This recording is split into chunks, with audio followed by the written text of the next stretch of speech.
Yo, what's up, everybody? This is Toby. Welcome to the podcast. If you're a new listener, welcome. I'm going to give a big shout out to my day ones for the past 6 years, my subscribers, my listeners. I appreciate people who talk about this podcast, who share this podcast, who support this podcast, who write reviews for this podcast. Really appreciate all your support. I've been doing this for 6 years. I've been giving it away for free. So many people ask me why I don't film it, why I don't monetize on YouTube, why don't I charge people for it on Patreon? And their answer is because I don't want to. I love these conversations in my kitchen. I love the honesty. I love that people want to come back for 2 or 3 episodes, the reoccurring guests that I have all the time. I love it. No lights, no cameras. I myself do not like going on podcasts that are being filmed and have lights. I've done it a couple times. I'll probably never do it again. I don't feel like myself in those situations. So I want all my guests to be as comfortable as possible. I do have sponsors. The sponsors keep my shit going. They keep it alive. But I will never interrupt a conversation with an ad in the middle of it. People do that all the time, and I will never interrupt the flow of a conversation. So don't worry about that. But I do have amazing sponsors who I align myself with, the products that I use on a daily basis. I've turned down so much money for sponsors that want to be part of this podcast with companies I've never tried or didn't align with. I'm very picky about who I have on my sponsors and have on this podcast. That being said, check out the sponsors. Joe, cue up the music. Yo, Rockabilia, one of our sponsors. We have a limited skate deck designed by my brother Dan Smith and Captured Tattoo, celebrating 30 years of our first album, out right now for pre-order between now and May 18th at rockabilia.com. You can go to rockabilia.com right now and use my code OLOC and get 10% off. That's OLOC and get 10% off this limited skate deck. Check out my Instagram for photos of it. We'll be posting in the next couple weeks, so it's live between now and May 18th on rockabilia.com.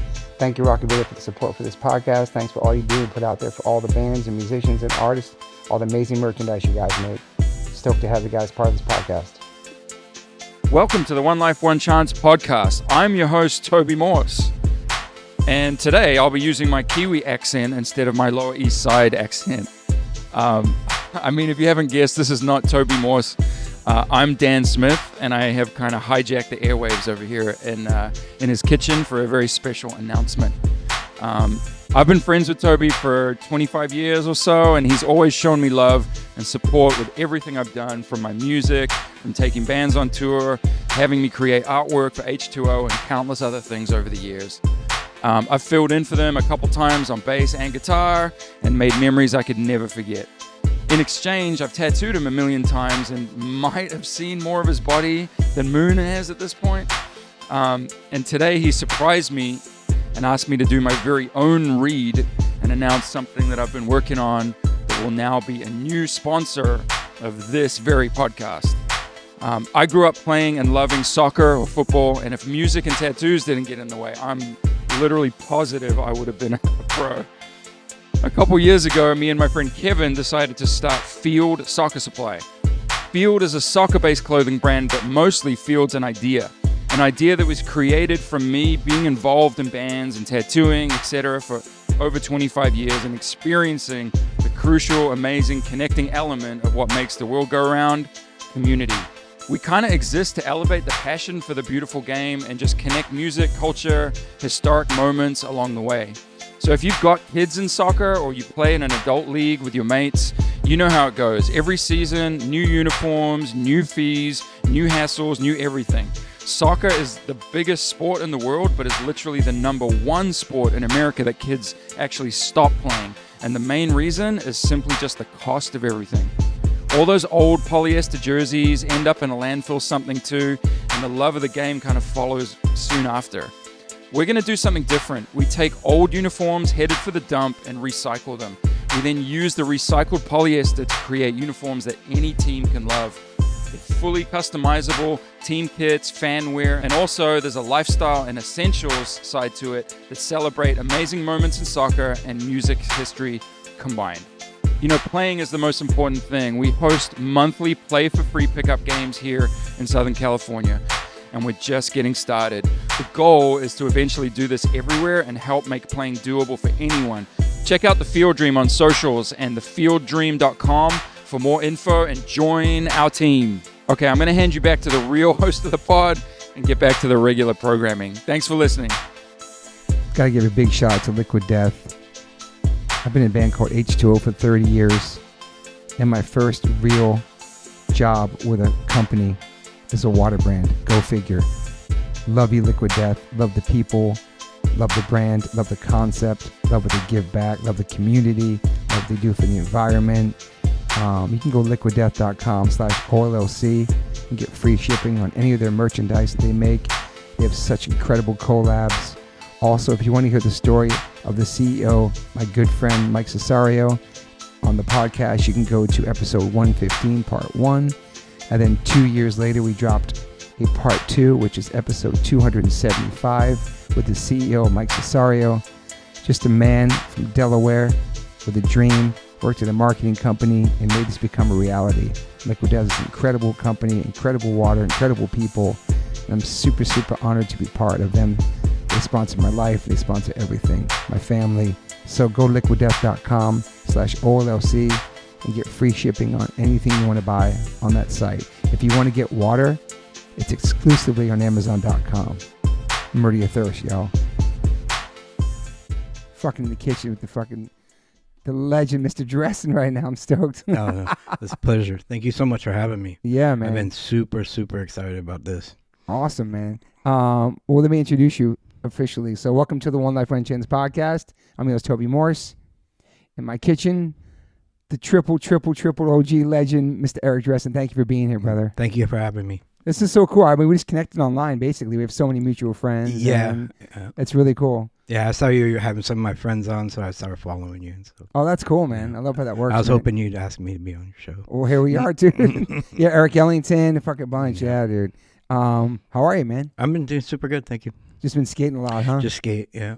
Is it every day pretty much skate for you? A couple times a week. Yeah. I live the life of a full-time pro skateboarder, but then with my body or whatever. But Yeah. I'll skate. I'm constantly trying to skate. I mean, because we're all big kids and like our minds are young, we feel young, but then obviously our bodies are getting old. So it's like we have to we end up dealing with that kind of shit, right? Yeah, and then I skate at least a couple times a week, and on the whole weekends I'll skate. Yeah. Are you worried about getting hurt? All the time. Yeah. No. So are you more careful how you skate now? I'm super careful because I've had both ACLs, both my knees blown out, and both had surgery on both of my knees. Damn. So I got to be really careful and pick my battles. Yeah. And my knees are only good for so long. I kind of just overdid it in the 80s and 90s. Instead of, I was like quantity over quality. So we'd just skate all day long. And especially living in Venice, we'd push all day long. Let's go to Santa Monica, skate, 5 miles this way, 5 miles back. And I got a fallen arch from pushing and olling so much. Damn. Yeah, because when you're young, you just go and go. You don't really think about it. You really have no other responsibilities but skating. Yeah, and I didn't believe anybody. They're like, wait till you get in your 30s or 40s. You're going to feel it. I was like, nah, that's not going to happen. Because you can't even imagine yourself being in your 30s. Yeah, I never thought I'd make it past 26. So. And now you're like, now you're mid-50s still skating. Yeah, I'm 58 now, and I skate just as much as I can barely walk, but I can skate. Are there still other tricks you can't do anymore from back then? Oh, a bunch. Yeah. And do you still try to do them or no? Or kind of on a rare occasion. I try to just I took it back to like the late 70s. Yeah. Like the Dogtown Z-Boy style, like just drop in, carving fast, grinding hard and fast, and then I just get in, get out. Yeah. And I still have some of my old little mini ramp tricks and stuff. That's great. Yeah, mini ramps are the best, dude. That's my favorite. And so, yeah, we talked before the pod. You didn't really wear pads. You just rock a helmet. Just a helmet, yeah. Damn. It's crazy because my whole life, I have pretty good knees from skating because I always wore my rector knee pads. Like, I never not wore pads. But now, the generation now, just the way they slam, the way they fall, it's so different, dude. Mm. It's crazy. Yeah, I want to wear knee pads, but my knees are so, like, delicate or fragile that I'm just afraid to. I just take it to the hip and to the shoulder and to my head. What was the worst you ever got hurt skating? Probably when I was 10, 11, I broke my arm 3 times in a row in a year. Broke my wrist twice, broke my arm, and then later on in life, I blew out my right knee, skating handrails near here in Century City. Fuck. And then that kind of ruined my knee for the rest of my life. And then around 2007, I blew out my left knee. So, dude. And then had for the rest of your life. Yeah. So you've been a lot of surgeries. The 2 surgeries. Yeah. Damn, man. I mean, I think I hit my head pretty hard a couple of years ago, but I was wearing a helmet. It saved me. And then, man, I've been like, my memory's been a little bad since then. It's like a boxer style. Yeah, I got it was like getting in a car accident. Wow. It's just crazy what you put your bodies through for something that you love so much and that you're never going to stop doing. Yeah, like I never learned my lesson. Like you get hurt and you're like, and then I'm still thinking like, when can I skate next? I was like, I don't really need to be skating like they tell me, but that's all I want to do. Yeah, I mean, speaking of, when I first started skating, it was the first time I did anything is like learn my first trick. It's like a natural high. Yeah.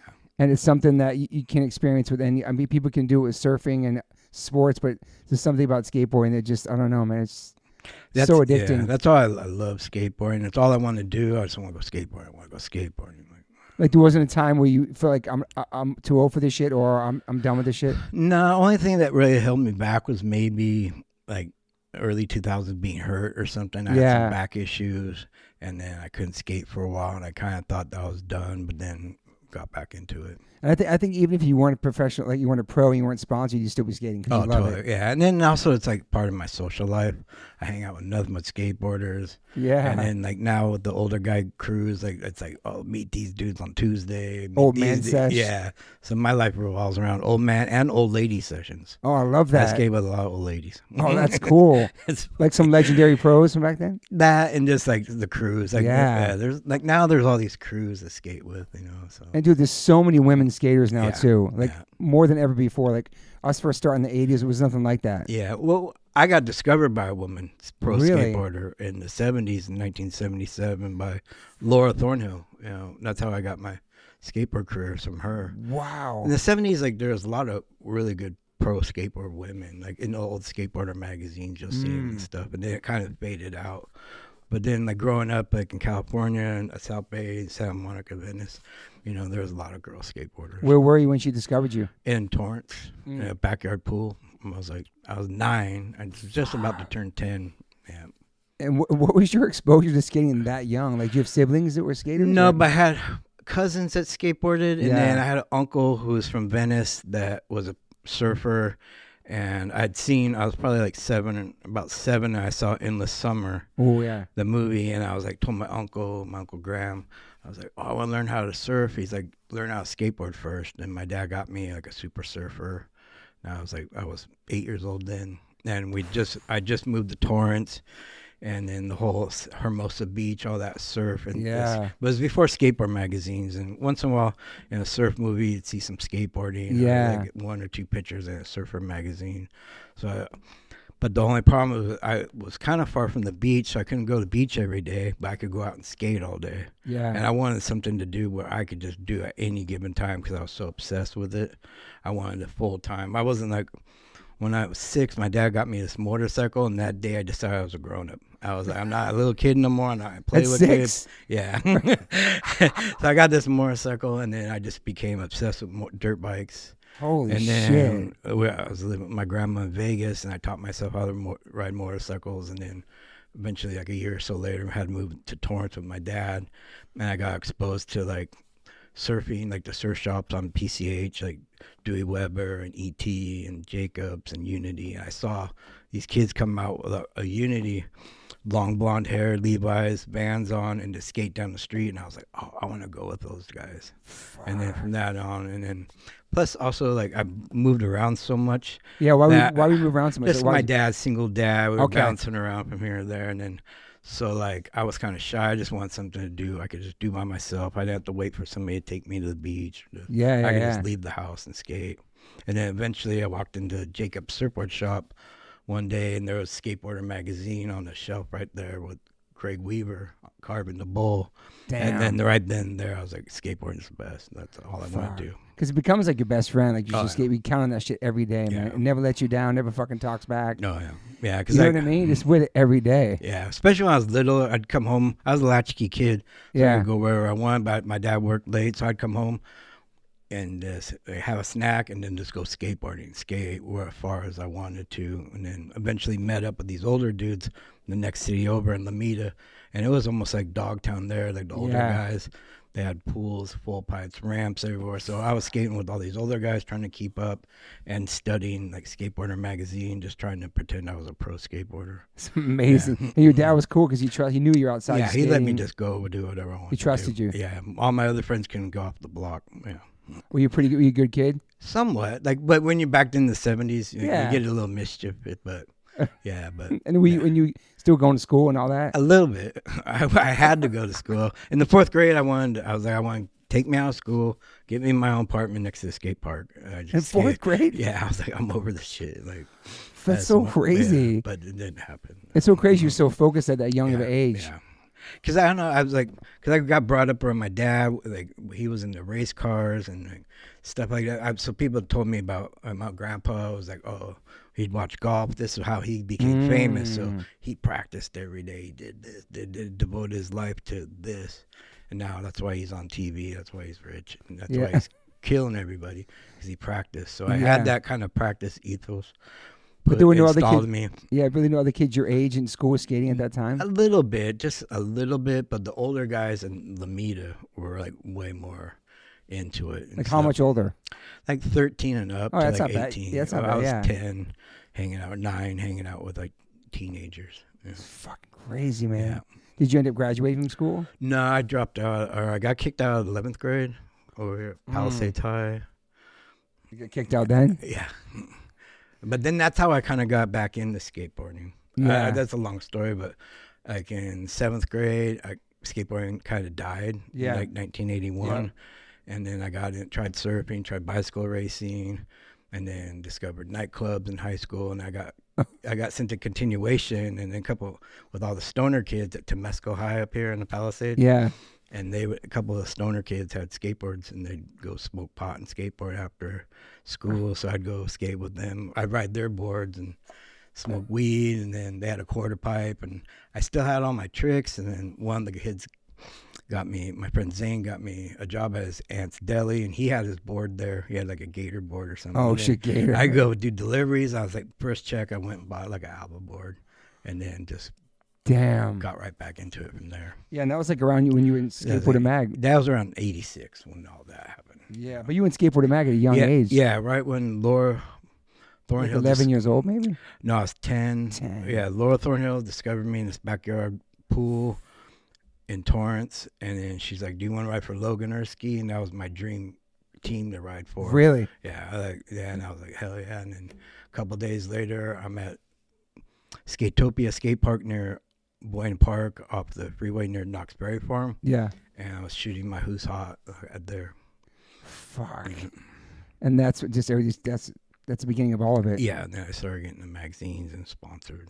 Yeah, in like 1980, you were like signed to Alva or something? I think, 77, I got on Logan. And a year later from Torrance, we moved to Brentwood, me and my dad. Wow. My dad, so I was in Santa Monica in Dogtown. My dad worked in Santa Monica, and his buddy owned this house, and we had a little back house. I lived down the street from Kenner. And that was summer of 78, and then bumped into Alva, and then ended up getting on the original Alva team back then. Fuck. Yeah. Brentwood's a big difference, right? Yeah. We were just in this little back room house or whatever. Which is probably the neighborhoods, everything just like... Yeah, but it was really good for pools that summer. We just skated pools and had Kenner Canyon banks there, Paul Revere banks. Everything was right there, so it was a rad summer. Fuck, man. So many people at pools out there, too. Yeah, we were skating all kinds of pools that summer. And how did you just roll up to people's houses back then? I think... Or word of mouth or something. Kind of word of mouth, and you can kind of tell for some reason back then you could see, or you just knew. You had this sense like, oh, there's construction. Let's look in the back. Like spidey sense. Yeah. So that's all you're doing is skating. You're sponsored. It's 1980, right? Fuck. Yeah, around 81, it kind of died. Skateboarder magazine. Skate parks were closing. Marina Del Rey skate park closed. I wasn't doing good in school. I got sent to summer school in Hollywood, and then I was just like, kind of just, I didn't have the connections. I was such a little kid back then and shy, and then everyone just seemed to go their own way because all my friends were older. Yeah, they all went off their own thing, and then I was just kind of left by myself. Fuck. So you by yourself a lot growing up. Yeah. You had some friends, but you always just fucking. I was a little, I did a lot of stuff by myself. Yeah.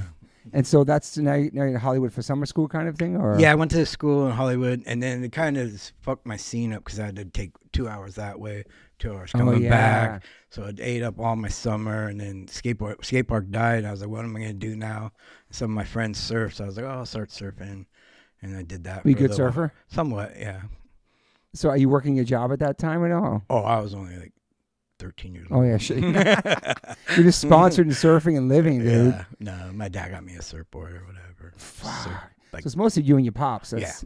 And where was your mom at the time? My mom and dad split up when I was 6 months old. Okay. So my mom was never in the picture. I'd see her once in a while, but not really. And she was in Vegas? My whole family's from Inglewood. Okay. And like Venice. Okay. Yeah, like most of my family went to Inglewood High School, like grandparents and uncles and aunts. And then my mom's side, they all went to like Westchester High. My grandma on my mom's side went, her and her brother and my other aunt went to Venice High and stuff. And Venice was no joke back then. Yeah, man. but yeah, this was way back in the day and stuff. Yeah. This is before it even got kind of crazy, I would say. Yeah. Damn. Mm-hmm. So you say you barely graduated, or you didn't? No, I barely graduated. I think I barely graduated 10th grade. I had to go to summer school. And then 11th grade, I just said, fuck this shit. Like, first day of high school, I was like, just take me home. Yeah. Like, he's like, get the fuck out of the car. I was like, just take me home. I'm not going to pull this off. Yeah. Were you partying back then a little bit too? Not till later on in high school. Yeah. High school's really kind of...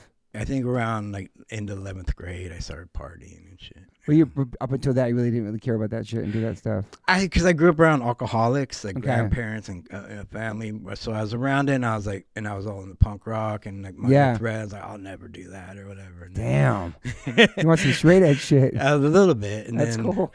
And then the first day of continuation, this kid, she came up, you want to smoke some indica? And I was like, what's indica? Yeah. What a motherfucker. Yeah, I smoked it, and I was like, oh, my problems went away. I was like, I need to do this more. This guy, fuck. Was Suicidal playing then? Yeah. I remember seeing Suicidals around and coming around. I didn't ever see them play live back then, but I'd see the kids hanging around because most of my friends went to Santa Monica High. Okay. So I'd see Suicidal guys around there, and we'd hang out at Santa Monica. So for the listeners, that was like a crew and stuff too, beyond just the music. But then like they'd come terrorizing through somewhere, but it was the one time I wasn't there, you know. So, like the underage club in Santa Monica. Like one night I don't go, like Suicidals came in and beat everybody up or something. Just stuff like that. But, that was some real shit back then, though. Yeah. Fuck. Yeah. And you kind of stayed away. You kind of just stayed. Well, no, growing up in Santa Monica, like because of that whole Dogtown thing and stuff, in the 70s, Santa Monica was all old ladies and really bad or mischievous, like young kids. you know? So all the kids were up to something back then. So. And you were friends with a bunch of them? All of them. I kind of knew everybody growing up from skateboarding. But nobody really fucked with you? No. Yeah, because you were doing your own thing, yeah. I just knew everybody, and then they knew me from skateboarding, and I just knew where not to go and get in trouble. So you didn't skate for a couple years, right? I think I read something like around 18 years old, you got another full complete, maybe? Yeah, what happened, I think, like I was telling you, end of my 7th grade year, wasn't doing good in school, wasn't getting along with my dad, and then the skateboarding industry just died overnight. And why did it die back then, you think? I don't know. Because it was doing great, and all of a sudden it was gone. And I didn't know what to do, and I was too scared of rejection to call other brands up. I could have called up this brand or that brand, probably got on, but I was just too scared of rejection. I probably couldn't have handled it. But you were getting money back then? I was getting paid when I was a little kid, here and there. Yeah. So it just dies overnight. That's so crazy. Yeah. Man. So it was like one day I was like, what am I gonna do? And then I started surfing. What was it? Was it like really, really, really popular, and all of a sudden it wasn't, or something? Yeah, it was super popular skateboard, and then next thing I know, everything just went to shit. All the brands went. I was so little back then that I didn't really know what was really going on in the industry wise, so I didn't know why it just dropped out like that. But it was a real shocker to me, and it's just like it's your whole life. Yeah, it's my whole life. I eat, drink, and sleep this stuff, and then one day it's gone, and I'm just like, what am I gonna do? And kind of fell into depression back then. Just like, fuck, my whole purpose. I didn't really have a purpose in life. And that's when we kind of started partying, hanging out with different kids, maybe? Later on, but then I tried this. Well, I'll get into this because I always loved surfing, so I tried surfing, and it was just a pain in the ass to get to the beach and this, and it didn't always have money for like new surfboards and stuff. And that was, Expensive, yeah. And then I got into bicycle racing for a little while, like road racing and track velodrome racing. But then I was in the youngest category. So you were competing and stuff? Yeah, I was racing a little bit. I was in a bike club from West LA Bike Club Lagrange, and I was like totally into that for a while. And then in high school, I discovered like partying and like, hanging out and stuff. And Women partying, fucking. So they start kind of probably coming out of your shell more too. A little bit. I was trying to. Yeah. It took a while. Like a different crowd of people and fucking. Yeah, in high school you want to be cool and hang out with the cool guys and smoke your first joint, get your beer, fucking. That was like later on, yeah. And so when you graduate from high school, when you barely do, are you working a job or anything? I had just got a job at my friend's deli. Yeah, the deli. Yeah, so it was good. They're like, okay, come work full time. So I just worked full time as a deli. Moved out and moved in with some skater dude. And I was just like, fuck, I just want to be a pro skateboarder. And I just worked at it and got back in. Like you always had that dream. You never stopped having that dream. Yeah, it was like my dream it's weird. My dream just kind of abruptly stopped. Yeah. And then now I'm back and I was like, oh, I can relive it. That's why I still feel like it's kind of weird now that I have this second past or whatever. It's kind of surreal. Yeah, because I always feel like, oh, I never got on the cover of Skateboard magazine, never won a pro contest, never got a pro model back then. That was all my dream. And then a few years later, I made it happen. Yeah, then street skating starts to become super popular, right? 86, right when I got back into it, that's when all street skating started. And no more ramps, nothing at that time. Yeah, there was barely any ramps. There's somebody would have a mini ramp here. Yeah, that's mini ramps. Don't revert. Yeah, or somebody might have a vert ramp. It was like far and in between. And that's kind of how street skating started in Venice, because we'd all be together and just skate whatever we had or do whatever we had. Yeah. Who was like the street skaters back then, like the pros? Like the first kind of ones. I think, first ones for like the first pro contest, like Tommy Guerrero. Yeah, Tommy Guerrero, that's right. Nodis? And Nodis, and then just and Cab and all those guys. Yeah, so Cab had to start street skating, that's right. But then it's like, for me, street skating was what I did already. Yeah, because I'd always skate down the street, or I'd pretend I was skating like a vert ramp on this little bank. Like, Now, I wouldn't, like, I had like a whole street. I didn't even realize I was what would become modern street skate. Like skating. street course. Yeah, because back then in the 70s, just wanted to skate pools. Well, skate a pool. Nothing else counted but pools, you know. And you never really skated the vert ramps? Oh, I was totally into vert. I was super into vert. Because what year did that come? That was like early 80s? Yeah, probably around the same time, 86, 87, like one serious vert pro contest. Fucking huge, man. And I always wanted to be a vert pro, but for some reason, one ramp I'd be super good at, and I'd go to like a contest ramp. I'm like, let me try it, and they're so big. Huge, man. Huge, and then the sun's in your eyes and this, and then I don't know why, but I really tried hard. Could you do airs over the coping, all that shit? Oh, yeah. Hand plants, all that shit? All that. But then I just couldn't take it to like a vert pro contest ramp because they were so much bigger. And then just a lot of people, just a lot of pressure. Pump, that and yeah, and then Hosoi had his vert ramp in like 89, 90. He did in his backyard? Yeah, up in, what is it? Los Feliz or whatever, yeah. Wow. So like. Was that pretty big? It was really big, but I'd skate that all the time, and then I was ripping on that. But then I went to a vert contest, and I was like, could barely get to the top and do a trick. Like it's. Were this bigger ramps? There's bigger ramps for the pro contest, but. Damn. Soy's ramp was like what, 12 feet maybe, or? It's probably like 11, 10, a low 10. Yeah. That's a good size. I mean, 9, 10, 11, like maybe a foot of vert. Yeah. There was like Mount Trashmore. I went to back in Mount Trashmore was gnarly, and Cedar Crest. Yeah. I skated that back, and it was like 2 feet of vert, big metal ramp. Yeah, I never went there. I went to Mount Trashmore. Yeah. That was a good spot, a good ramp. Yeah, we went there as fiberglass. Yeah. That was the thing back then before skate light. Yeah. Damn, skateboarding's been through so many different fucking waves, man. Mm-hmm. It's just crazy how big it is now. Olympics and everything. It's just fucking. Is it wild to see that? Like how far it's come? Somewhat. I just think like even when I was a little kid, I knew skateboarding was the best.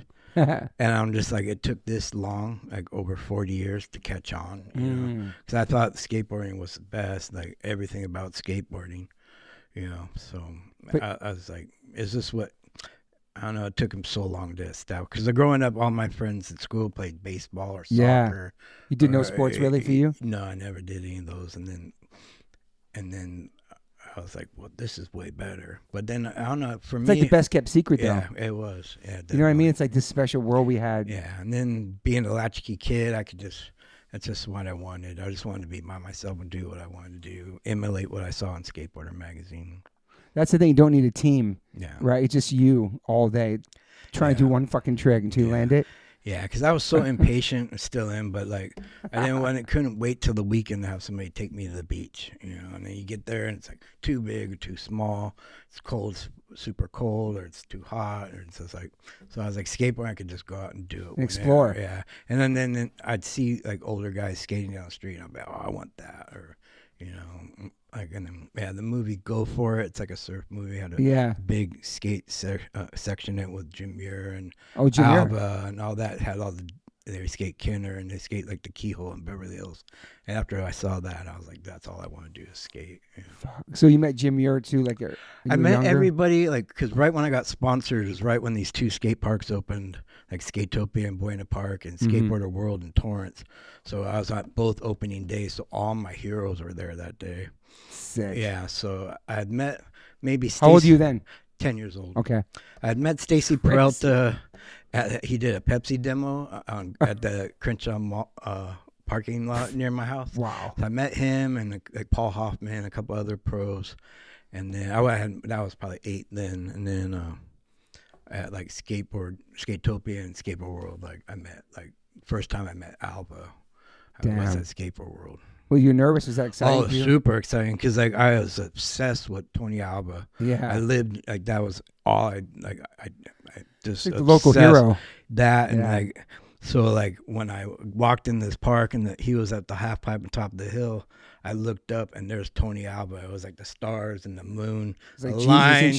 And I was like, because I always would think I'm like, oh, where's Tony skating today? Like when I was, so like I was like, our paths finally crossed, and all I wanted to do was hear what his voice sounded like, because I only seen pictures. In the surf movies. That's right. We had no videos back then. Yeah. It was just no videos. And, damn. Yeah, that's how I learned to skateboard, was just emulating pictures in Skateboarder magazine. I go outside and pretend I was Tony Alba, pretend I was Jay Adams, pretend I was like Tom Inaway, and I could emulate all the pro styles. Remember those sequence shots, like all those photos I'd of the sit there and trick? study. Yeah, I knew all those pictures inside out. So then finally meeting him, I'm sure he was nice. Super nice, super cool. And then like I met Jim Muir and Jay Adams, and they were all super nice Jay to Adams, me. wow. Yeah.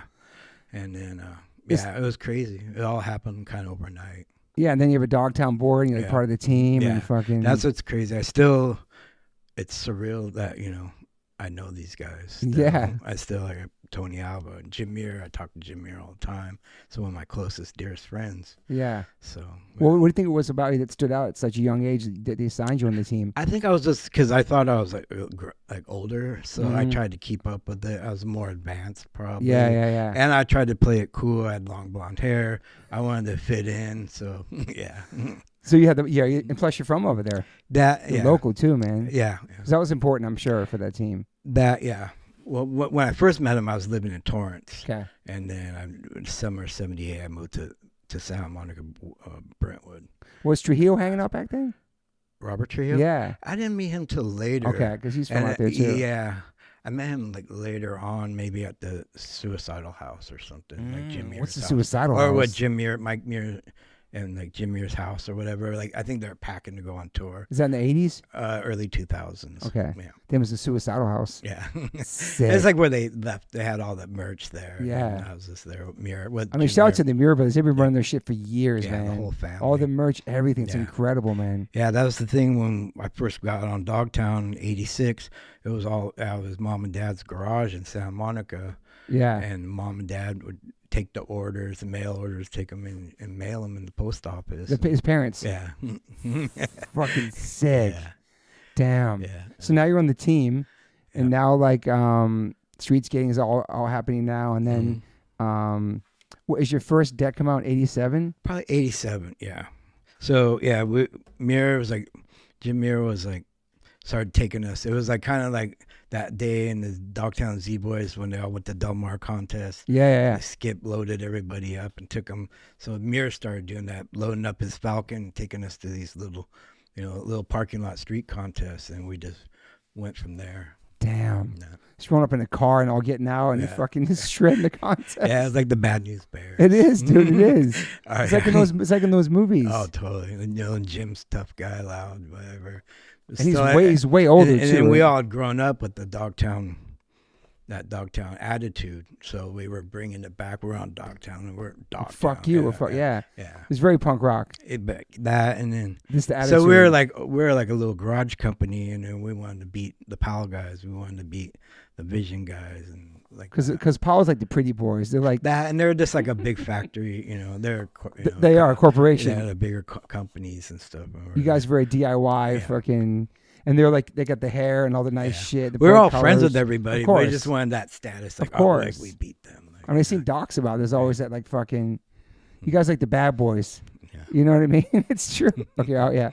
And they're the ones that, like, from, like, whatever. Not saying that you guys had bad upbringings, but they're from, like, they grew up different. You know what I'm saying? Like, yeah, that Santa Monica and Venice back in the day, like, was kind of aggressive. Yeah.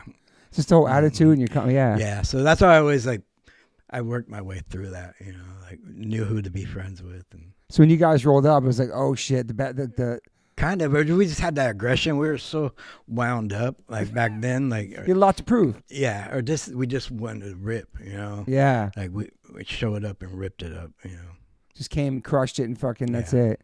And won some contests, all that stuff, right? Yeah. Eventually, I got started taking it super serious, and Jim was backing me, so that was when the contest started getting bigger. Like the Savannah Slammers and all that, and then I worked my way up somehow. Every contest I do a little better until I finally won one. Really? How old were you when you first won? Probably 19. I think I was just turned 19. Do you already have a deck out at the time? You on board yet?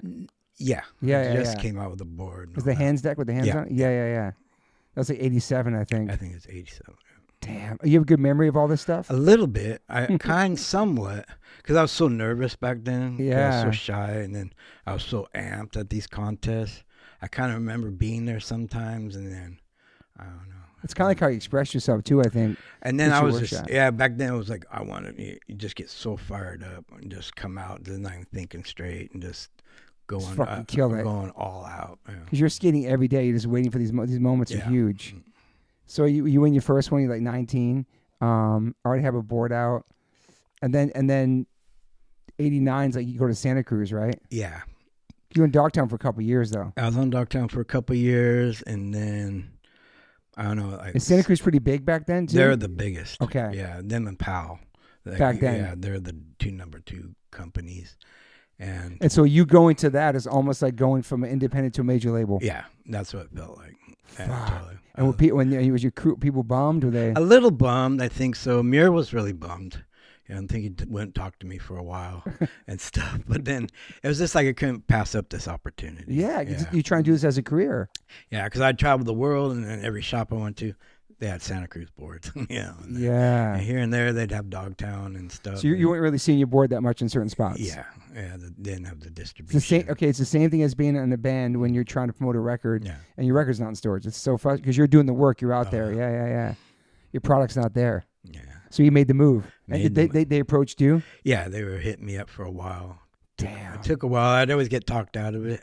Jim would talk me out. I was like, because we were buddies and we lived together. It's family. Yeah. So then I'd be okay. And then I would go up there. I was like, ooh. I was like, and then one day you go to the spot, see their spot, everything, all the boards. I was like, your board could come out of this warehouse with all the other thousands of boards. So I was like, all right. Was the hand out then? Yeah. Screaming hand, bro. It's like legendary shit. And then I'd been riding for OJ before. OJ Wheels, So that was out of Santa Cruz. So I was always talking to the team manager for that. He's like, if you came over here, you'd be selling a lot of boards. And, I loved OJ's Wheels. That was sick. And it was just like they had such a rad program up there. You could get custom boards made, all this, that. And I was just like, I just want to be a part of that. Give that a try. Yeah. And you probably get like they'd focus on you and your model and all that stuff. Not that you weren't getting focused on the other stuff. Yeah, I would probably sell more boards and stuff. And they're just really great people and stuff. And me and Jim were having a little falling outs left and right. I was a little frustrated because like all my other friends are riding for Powell, riding for Santa Cruz and that, and they're getting this much, and like, you know, the grass is greener over here type stuff.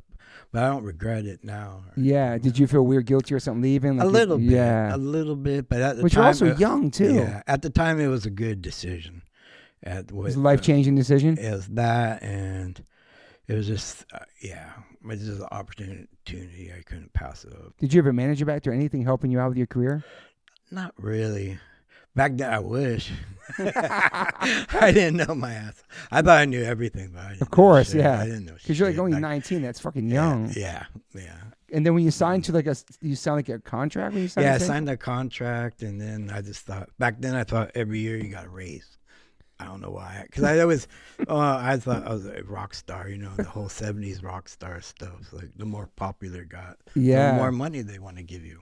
So we thought you knew a contract every year. It wasn't like that. It wasn't like that. But you started selling boards and like... Selling boards and getting to travel the world with Santa Cruz. Was the Rose Cross the first one? Yeah. Yeah, Celtic Cross, yeah. And then I got it from that Four Roses. What? Yeah. My wife's favorite drink? You fucking serious? Yeah. That's why I have my graphics to the Four Roses. I was in Roppongi on like our second trip. Are you fucking serious? Yeah, I was on this trip, our second trip, like this invitational contest to Japan, and we're in Roppongi at a bar, and I'm in the midst of I come home and quit Dogtown. I'm like, what am I gonna do for graphics? And I'm looking across, I'm sitting at the bar, I see this bottle with Four Roses, and I was like, oh, those roses, that'd be a cool graphic, and that's how that turned out. No fucking. So for the listeners, my wife only drinks Four Roses. She doesn't barely drink. We have this shit all over my house, and this is crazy. I had no idea. Saw that. I know. Yeah, my wife loves. She's barely drinks, dude, and this is her. I've thing. never drank it. I never drank it. I think it's from Kentucky or something. I'm yeah. not sure. I just loved the logo, and then that was one. So you just told the world that you bit the logo for Four Roses. Oh yeah, it's all right. You got inspired by it. Yeah, because I went to. That's crazy, dude. Yeah, because when I first went to Santa Cruz, I'd always been working with Wes Humpston at Dogtown. Okay. Cross, wings, easy, you know, and he'd draw the stuff up all the time. Damn. But I went to Jim Phillips. Still a fart on you? Yeah. Oh, I'm so sorry, dude. Okay, so we got Eric Dressen, Josh Brolin, Matt Skeeb. I'm naming all the people that she farted on. Oh, really? So you're in the group of that's like. Okay. Oh no, that's great. I'm gonna put the AC on. Hang on a second. Oh no. I wanted to. Okay. This is amazing. Four Roses, bro. That's crazy, dude. What? So you farted on my man over here. Oh, that's okay. I'm sorry. Oh, that's all right. Farts on everybody. Thank you for. You're so cute. I can't believe you farted. Wow. I'm sorry, man. Oh no way. So I'm a dog guy, so she just farted on Eric Dressen, ladies and gentlemen. So I'm a dog guy. he's in the grease with Josh Brolin, so he's in good hands. Yeah. Josh was in Thrashing, by the way, so he's got some sort of skate juice. Okay, so Four Roses, holy fuck. Yeah, so I was going to go to Santa Cruz, and then I had to talk to Jim Phillips, and he's Jim Phillips. Yeah, I was going to do my graphics, and I kind of. Why, does he own Santa Cruz? No, he was the art department guy there. I didn't know Jim Phillips. Amazing skater too. Yeah. No, that's Jeff Phillips. My bad. Yeah, Jim Phillips did all the Santa Cruz graphics. Okay, my bad. The Dot, the Screamy Hand. That's right. Roscop, all that. You're right. So I Jeff went to Phillips, him. skateboarder. So I threw him all these ideas, and I was like, oh, like Four Roses, and then something showed up. And I was like, oh shit, and then that's been. Did he actually look at the Four Roses logo probably back then and see it? Probably. Who knows? Possibly. I don't know what reference I gave him. I probably did it over the phone. And you never tried Four Roses? No, I never tried it for some reason. Yeah. I don't know why. And so that was the first one. Wow. Okay. Then you had the Dagger. You had like the Rottweiler Pup. Yeah. Yeah, the Pup was my mini board at the same time coming out. Yep. And I had the Pup Dogtown board. That was my mini. You do love dogs. Yeah. So it was my pup size. So me and Jim were kind of beefing. So I was like, fuck this shit. I'm coming out another pup. And then I was watching that movie, Don't Eat the Daisies, or like the Doris Day movie. Oh, and the dogs are playing in the beginning playing the flowers. I was like, oh, put a Rottweiler fucking up some flowers. And that's how that graphic fucking amazing, man. I made a couple good decisions back then. Yeah. I like the history behind the art, though. Yeah. It's fucking cool, man. Yeah. And then there was the other mask you have. Was it Hanya mask? What's it called? The mask? Now I have a Hanya mask. Yeah, it's from Japan? Yeah. And what is that? What's that from? My current board's this Hanya mask. One side's a regular mask, and the other side's like slime balled out. Okay. Like some like slime coming down, like the Yeah. slime ball wheel graphic. I wanted Nice. it 80s Santa Cruz slime ball 85. style. Yeah. Yeah. So now you with Santa Cruz, and now it kind of takes off. You have all these boards they're selling. You're doing contests, everything like that. It's going good. Yeah. You started to fulfill some of your dreams at that point. Well, yeah. At that time or now? Then. Oh, then? Oh, yeah, totally. I was traveling the world, get to go to Europe and do all this stuff, and then Came out in the Speed Freaks video. Yeah, Speed Freaks. Yeah. That was right when I switched over, and that was my first video part. Wow, and man. then I didn't know it was gonna be like a video. Like I thought they'd said it was just gonna be this little promo thing that they gave away at the skate shops. Yeah. Yeah, but then it ended up being a full blown skate part. Yeah. Because that's when stuff first started coming with the VHSs and all that stuff, right? Yeah, and then Big I think poster. Roscop came and Tony Roberts to film it. Yeah. And then they showed up early in the morning, and then we were like back then, all my friends, all the guys I was skating with, go out and party, but I'd stay home and look at skateboard magazines, go to bed early, get up early, go skate by myself. Damn, you're practice. so focused, bro. Yeah, I was super focused back then. So and then wait till they wake up and then go skate the rest of the day with the boys.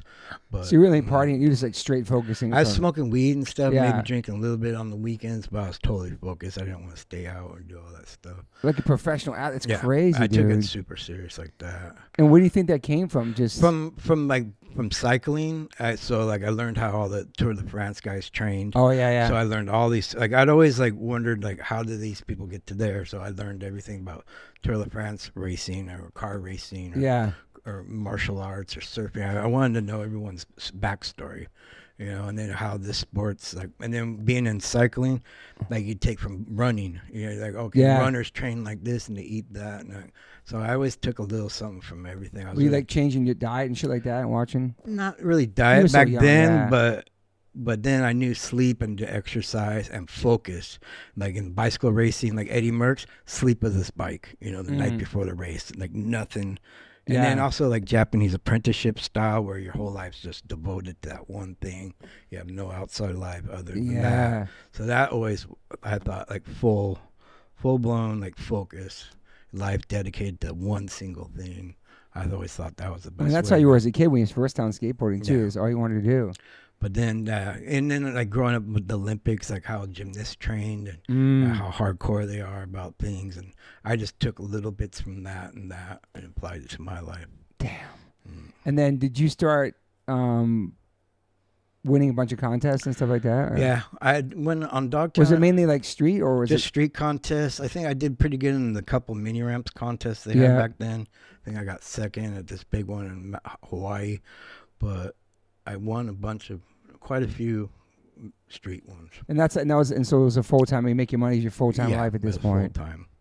And then I think around '93, when World Industries came out and all that, and then they were turning to Any Kid Pro, and it switched, and everybody started getting sponsored. And then what happened? Then street skaters got even gnarlier, Pat Duffy's showing up on the gnarly handrails, and then it was kind of out with the old and in with the new back then. Next level of street skating. And then I'd gotten hurt right then. Yeah. And then I blew my knee out the first time, and then I laid in bed for a year or two till I got fixed. And you were kind of couch surfing too for a minute? Yeah. Then that's when you met Wee Man. Yeah.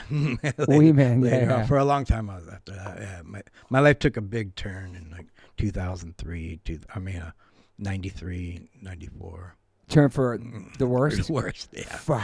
Yeah, because I blew my knee out, and then I didn't have sponsors. I lived on my savings for a long time, and then I was reluctant to I didn't have a plan B. I didn't want to get a job and all that. Fuck. I was too good to have a real job. It's humbling, right? You're coming down. It's a whole different... Yeah. Fuck.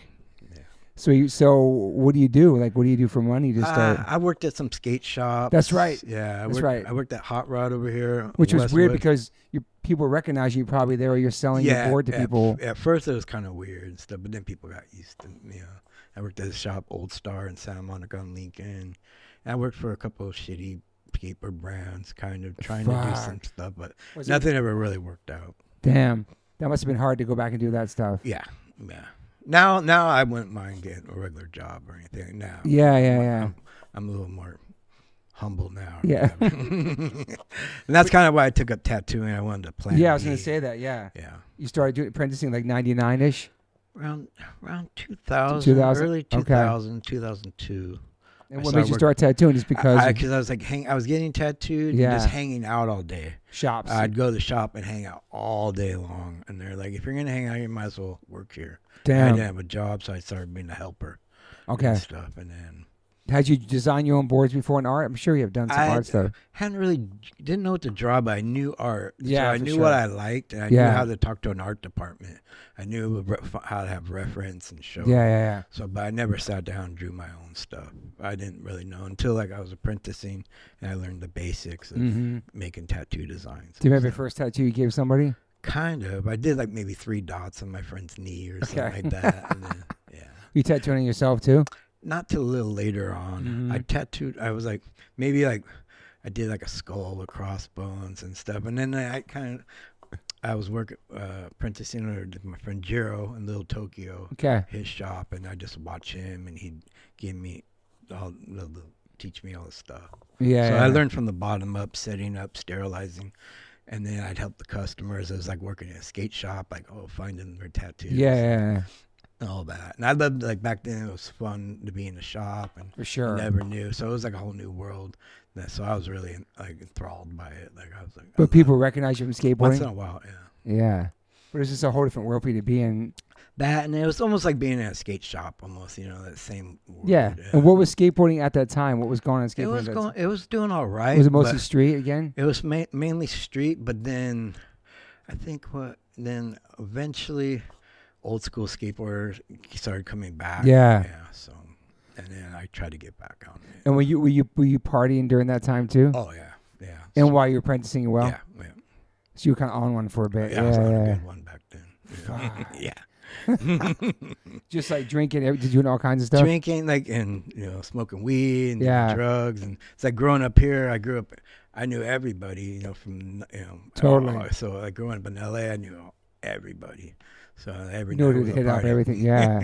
Every night was a party and stuff. Fuck. And I got caught up. Yeah, I got caught up. Were you skating at all during that? I was skating a little bit, but I didn't have a professional career at all. And I was like kind of ashamed of myself at the same time that I was in this state. Were you kind of bitter about it too, or angry? I was a little bitter, but then I was like kind of ashamed of myself on top of it. And then eventually I got sober, and then and then I just. You got sober 2004? I think 2004, yeah. You've been sober since? Yeah. Wow, congrats. That's huge, man. Damn. Was it hard to go sober? Or? A little bit, because I hadn't been sober. I'd smoke pot, every day, and drank every day. But then I was like, maybe a few days into it, I woke up not hungover. Yeah. I had nothing I regretted from the night before. Yeah. And I was just like, because I used to get, like, be loaded during the day. Once in a while, I get caught up. Like, something would happen. I'd be at somebody's house, and it's like, I'm like, Lance Mountain's out right there skateboarding right now. Jeff Riley's out there skating right now. And what am I doing sitting here? Oh, man. And then as soon as I got sober, I was hanging out with Lance Mountain, going skateboarding with him every day. That's cool. And all the other guys, and then just got back into it. Yeah, that's great. Were people like worried about you during that time? I think a little bit, or they're just sick and tired of me. More of that. Yeah, I was a little pain in the ass here and there. Fuck. But that's cool. You had your peers and stuff to go back and skate with, and those guys are sober, right? I'm pretty sure. I think we were filming this video called First and Hope. I was living in Little Tokyo. I was apprenticing right around the corner, but I was partying hard every night. And then we were filming, and it was like one day it was like Ray Barbie, Lance Mountain, Matt Hensley, and Tom Knox. And I hadn't skated with Tom Knox like in 10 years. And it just all clicked back, and I was like, I need to be, this is what I set out to be. I set out to be a pro skateboarder. I didn't set out to be a drug addict, party animal. Like, I don't. Yeah, this is your life, skateboarding. Yeah. So I was like, and then within maybe a week or so of that day, I got sober. Where's Tom Knox from? Visalia. I think he had a straight edge logo on his board back in the day. I think so. Like a fist with an X, man. Because he was super into Minor Threat. Yes, dude. I might have a sticker still from his board. I've never seen that. Yeah. Damn, that's cool. Yeah, so the funny thing, I'd always travel with Tom Knox. So he'd be at the hotel, I'd go out party and come home, Tom, and then like, oh, Eric, and then like, Fuck. But he's one of the best guys I ever met. That's amazing. Most talented guy. He's still around smartest guy. skating and stuff like that? He's skating a little bit, but he's on jiu-jitsu. He's Oh, a gnarly MMA trainer. Oh, that's cool, yeah. man. Yeah. That's awesome. Yeah. So then you come out after you're sober, you come out and thrash your King of the Road, correct? Kings of the Road? Yeah, I started the opportunity. I got back on Santa Cruz. Yep. And then I was like, this is opportunity. With OJ then too, or independent? I was probably riding for Spitfire and independent. But yeah, I got sober and I was like, what am I going to do now? I'm broke. I didn't have a dime in my name. Fuck. I got to start from the bottom up. So I went and shot photos and did every little event. Come back. Yeah. Even though I was around, I was like, I had to show up and make shit happen. Or people psyched to have you back, and eventually, I redeemed myself pretty quick. And was it weird coming back into like all the new tricks or all the things that are going on, like to get back? I'd been skating and stuff, so like you knew what was going on. I knew what was going on. I was skating regularly, but then I just now instead of like hiding out, I was out there doing it. I made a presence. And you were trying to learn new shit and to get back in the mix? A little bit, but it's hard to say. Because time goes on, everything changes so fast in skateboarding. But then it was like still like the old school scene of skateboarding was making a comeback. Santa Cruz started doing reissues. All these older guys were coming back, getting back into skateboarding. So it was still like, I was more like a backyard pool skater and stuff. Street skated a little bit. And then the reissue all your decks and stuff too. That's cool. Yeah, that's how I got. So that's some income, and that's because you get royalties for the decks, right? Yeah, Just like it's like albums. Yeah. Yes, so you're back on Santa Cruz, and now now you're sober for like what, 21 years now? 21 years now. Fuck, dude, it's amazing, man. And just about. I mean, I feel like you've been relevant for decades. Like your name, your history, your reputation, right? Yeah, I've lived. There's real good respect out there.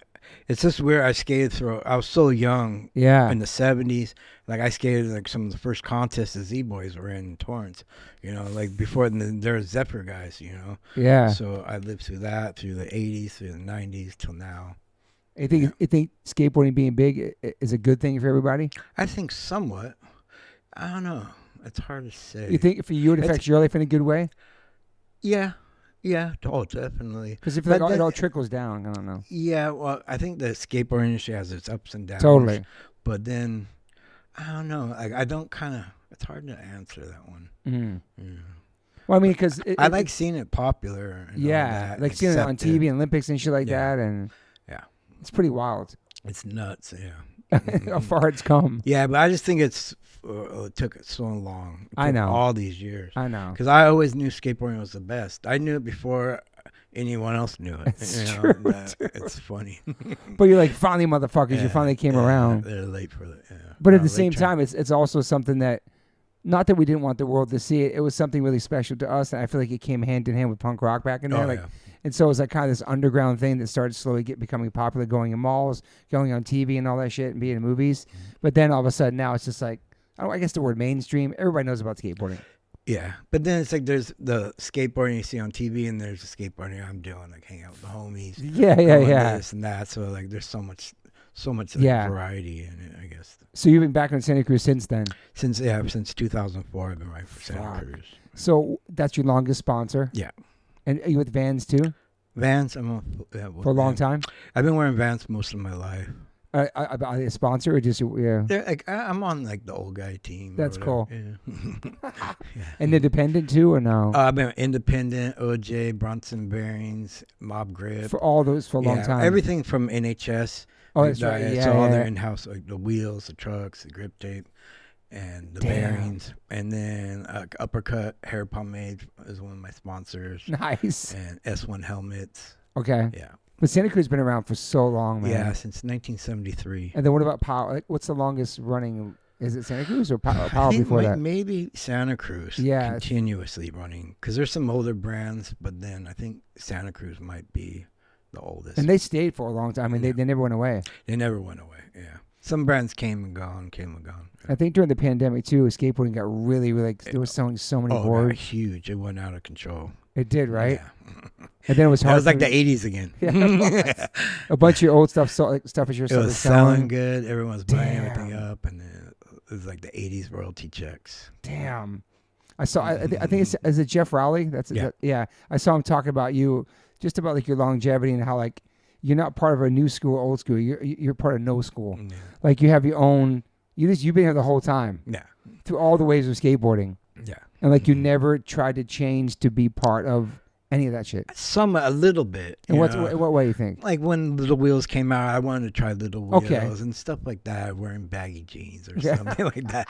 Yeah, but just little subtle things and stuff. Yeah. But it's probably comfortable to skate baggier pants. Yeah, like the early 90s or whatever. All right, well, that's different. I'm going to say, Yeah. you weren't trying to like, I need to learn this fucking trick to be cool. I practiced and stuff, but some things just were harder. Yeah, I don't know. Because like I was never good at freestyle in the 70s.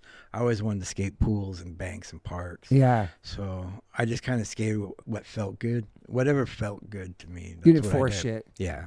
Yeah. But you weren't trying to like, I don't know, I'm going to grow my hair like this, look like Tony Hawk, bleach my shit, wear my jam shorts, my Jimmy Z's. Yeah, I wrote for Jimmy Z. Jimmy Z's, was that Venice shit or no? Yeah, it was like Jim Gansler. He was from San Because Soy rocked that too. Yeah, we all wrote for Jimmy Z back then. Okay, yeah, Jimmy Z's was the sake, you're right. It was before Vision Streetwear, wasn't it, around that time? Just around the same time. Yeah. Yeah, I remember Soy rocking that shit. Oh, yeah.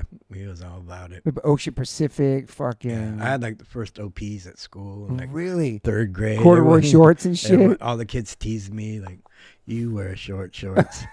And then like 2 years later, they're all wearing OPs. Yeah, that was the first. I was ahead of my time. Damn. My whole time I've been ahead of my time. I think you have, brother. Yeah. I bought my first pair of OP shorts in '82, and they were short. Corduroy shorts, yeah. I had a little size 22, a little pin, and safety pin, hold them up. Damn. So even in your school, you were kind of like an original. Yeah. Like not many people. Yeah, I had like the longest hair, had my OPs, and I was like, had my skateboard. I was the first one to get sponsored. And you hung out with older kids too. And then I once hung out with kids at school, but as soon as I got out, I went straight to hang out with the older guys. Damn, man. Are you checking out new skaters now? Like, keeping up what's going on? Oh yeah, totally. Damn. Yeah. There's so many like vert, street, every kind of skater now. Yeah, I kind of like my whole life just revolves around skateboarding. Yeah. So you're pretty much you have your sponsors. You just skate all day or just like skate. Skate and then do the social media thing and hang out, go to events. Are you on social media a lot? Yeah. We were talking about that earlier, man. I mean, it's a necessary evil that we need to use, right, for everything. I kind of like it because before, like, you take a picture, and then months later, you're hoping it comes in the magazine. So now it's like you can just get it out there. Put it out yourself. Yeah. That's true. You promote yourself, too. So it's just, bam, you get it out there. So much has changed, and that's what's helped my career in the last 15 years or whatever. Really? Was social media, Wow. Like Instagram. I thought when they're first like, oh, get on Instagram, I was like, oh, that's what little kids do. And then I got on it, and I was like, oh, I can use this as a tool. Interesting, to promote my skateboarding, promote my art. Yeah, my tattooing. Yeah. And then that helped my career. And you opened some doors. And you haven't tattooed in a long while now, huh? I tattooed a couple friends this year. Okay. But then I just took a hiatus and never picked it back up. But you were doing it straight for like a long time? For a long time, I was full-time tattooer. You loved it? Yeah, and then I was like running shops, working in shops as a helper, a shop manager. And then I tried just being a full-time tattooer. And then I started traveling the world and tattooing and stuff like that. But it was mainly through skateboarding, so I'd skate and tattoo that kind of trips. Yeah. Yeah. You tattooed Greg Flack. Yeah. Did you tattoo Dan Smith, I think? No. I want to get a tattoo from you sometime. That'd be sick, dude. I'll practice. And then, when you first went, you ever I watched this like mini doc about you. You ever made your love for Japan? Yeah, I've been like, because I'd gone in the late 80s for some contests and stuff. And I think around 2012, my friend Tanaka, he was like a tour manager for Norm. So he'd set up all the tattoo tours for Norm and maybe a bunch of other guys. He brought all these tattooers over when it was still kind of rare and like to have somebody come over. Now it's commonplace, but so he set up a tour for me and I went over there and tattooed for a month and it really went off. And then damn. So after that, that was right when I got on social media. So like doing Instagram, going to Japan, and then during that first trip in Japan, I realized I had never really hung out there. I just flew in, skated the contest, got drunk, had whatever, and then ate some food and then went straight Never home. immersed in the culture. Yeah, so I'd grown up watching Japanese movies Yeah. and TV shows and stuff, and had Japanese friends, Yeah. and would hang out like in Little Tokyo or go eat on Sawtelle, and saw like the Seven Samurai, the New Art Theater as a little kid, shit Fuck. like that. So there I That's was like, sick. I think that first trip, I like was kind of looking around, and I was like, I love this place. I'm home. I was like, I didn't realize how much I hated LA and how uninspired I am when I'm here, and Wow. I feel like I don't fit in there. And there I just like was like, oh, I'm home. That's I never incredible, wanted man. to go home after that. And then with hanging out with my Tanaka, we'd travel all over Japan. So I get to go learned all this stuff. Yeah. And I just got really immersed myself in the culture, like everyday little things. Like super into like old people. Yeah. Like old ladies and old men, like what they do. Because it reminds me. Wow. Japan kind of reminds me of the 70s with my grandparents, because my grandparents kind of raised me. So it was that whole like bowling team kind of local. They knew everybody in Inglewood. You go to the restaurant, they knew the owner. They went to this store. So it's like there's still mom and pop shops and restaurants and stores. That's cool. Here, it's all everything's like whatever. I don't know. Commercial. Yeah, I know what you're saying. Yeah. So that whole thing with LA is dead, but there it's still alive. Yeah. What's that part of Japan with all the deer is walking around? Oh, Nara. Amazing, man. Yeah, I've driven through it, but I never stopped there with the deer. Yeah. Osaka, Nagoya. Yeah. I had actually, by Knox Berry Farm in the early 70s, there was a Nara park. And it was like an amusement park, and it was all Japanese deer. Really? Yeah, this couple had went there on vacation and wanted to do amusement park. There's a documentary about it. Oh, that's amazing. Yeah, it was like man. down the street from Knox Berry Farm. I went there once when I was probably like 5 or something. Holy shit. You know Tokyo Hero? Yeah. Sound like Tokyo Hero. Yeah, man, the Japan, the culture, the bands, everything about it. Yeah, man, and then like especially like the late 80s, like people from Japan would come and like say like people like photographers from Fine magazine. So that's how we kind of got Dogtown Venice blew up, because of like Fine magazine and stuff. Wow. And then we'd get the magazines, and I just realized like, or to see how into it they are. Yeah. And the things, and I just really appreciate how they appreciate They things. appreciate it so much, man. Skateboarding, music, tattooing. Yeah, and then going there and just... How's the skating over there? It was, when I first started going over there, it was dead. There were just little pockets and stuff. But now it's huge over there. Really? Yeah, I think right before like 2019, there was a lot of old parks, and it was separated. But then for the Olympics, they started building parks all over the place. And so now it's so many people skate there? So now there's way more skate parks, and then more of a huge skateboard community there. And that's why I usually go there. Now I just go to skate. Yeah, because it's still like the 80s there for me. Like the 80s feel, like because all the older guys that still skate, they still have I saw in the little mini doc you skated those guys. They still have like that spirit, like when you got your first board for Christmas, like they still appreciate their boards like that, and a recession that everyone's hyped up and stuff, and then you get to go eat somewhere good after. Is there skate shops over there too? All kinds of skate shops. And damn, man. Yeah, I just like there I feel at home and just feel inspired, and I just like the whole. And then once I was traveling, I'd be like, oh, why is that like that? Or what's this? And especially Libra. Yeah, man. So, and then that's why I got into going to like the Sentos, like the bathhouses, and go and eat at old lady, like Obachan, like restaurants, and just like local things. Can you speak Japanese a little bit? A little bit, just like maybe 10, 15 words. But I can't do it. How often do you go there? At least once a year. Damn. Yeah. That's a crazy flight, man. It's not too bad, 10 hours. Oh, it's 10 hours? There's 12 hours there and 9 hours. Australia's worth, yeah. Yeah. It's the jet lag, man. Yeah, I get jet lag coming back. Yeah. You karaoke over there? Never did that. No. I think I maybe sang one karaoke song there. But there, like, I just, like, my daily thing there is to go skating, go out to lunch, go to the bathhouse, go out to dinner, walk around. Like, there's more nightlife, kind of, just walking around at night. Here, it's like there's no. Only thing is here is traffic and strip malls. That's true. That's all there is here. Like. So when are you gonna make the movie thing? You can still be sponsored living in another country. Yeah, I don't know when or if, because I'm not good at like visas and all that kind of stuff. But I can go over there and hang out for as long as I want. Yeah. So. Damn. Yeah, Japan's sick. I mean, Yeah, probably, last time I went for 2 months. okay. I usually go for a month, and this last time, I was like, oh, got nothing else going on. I end up skating and doing more.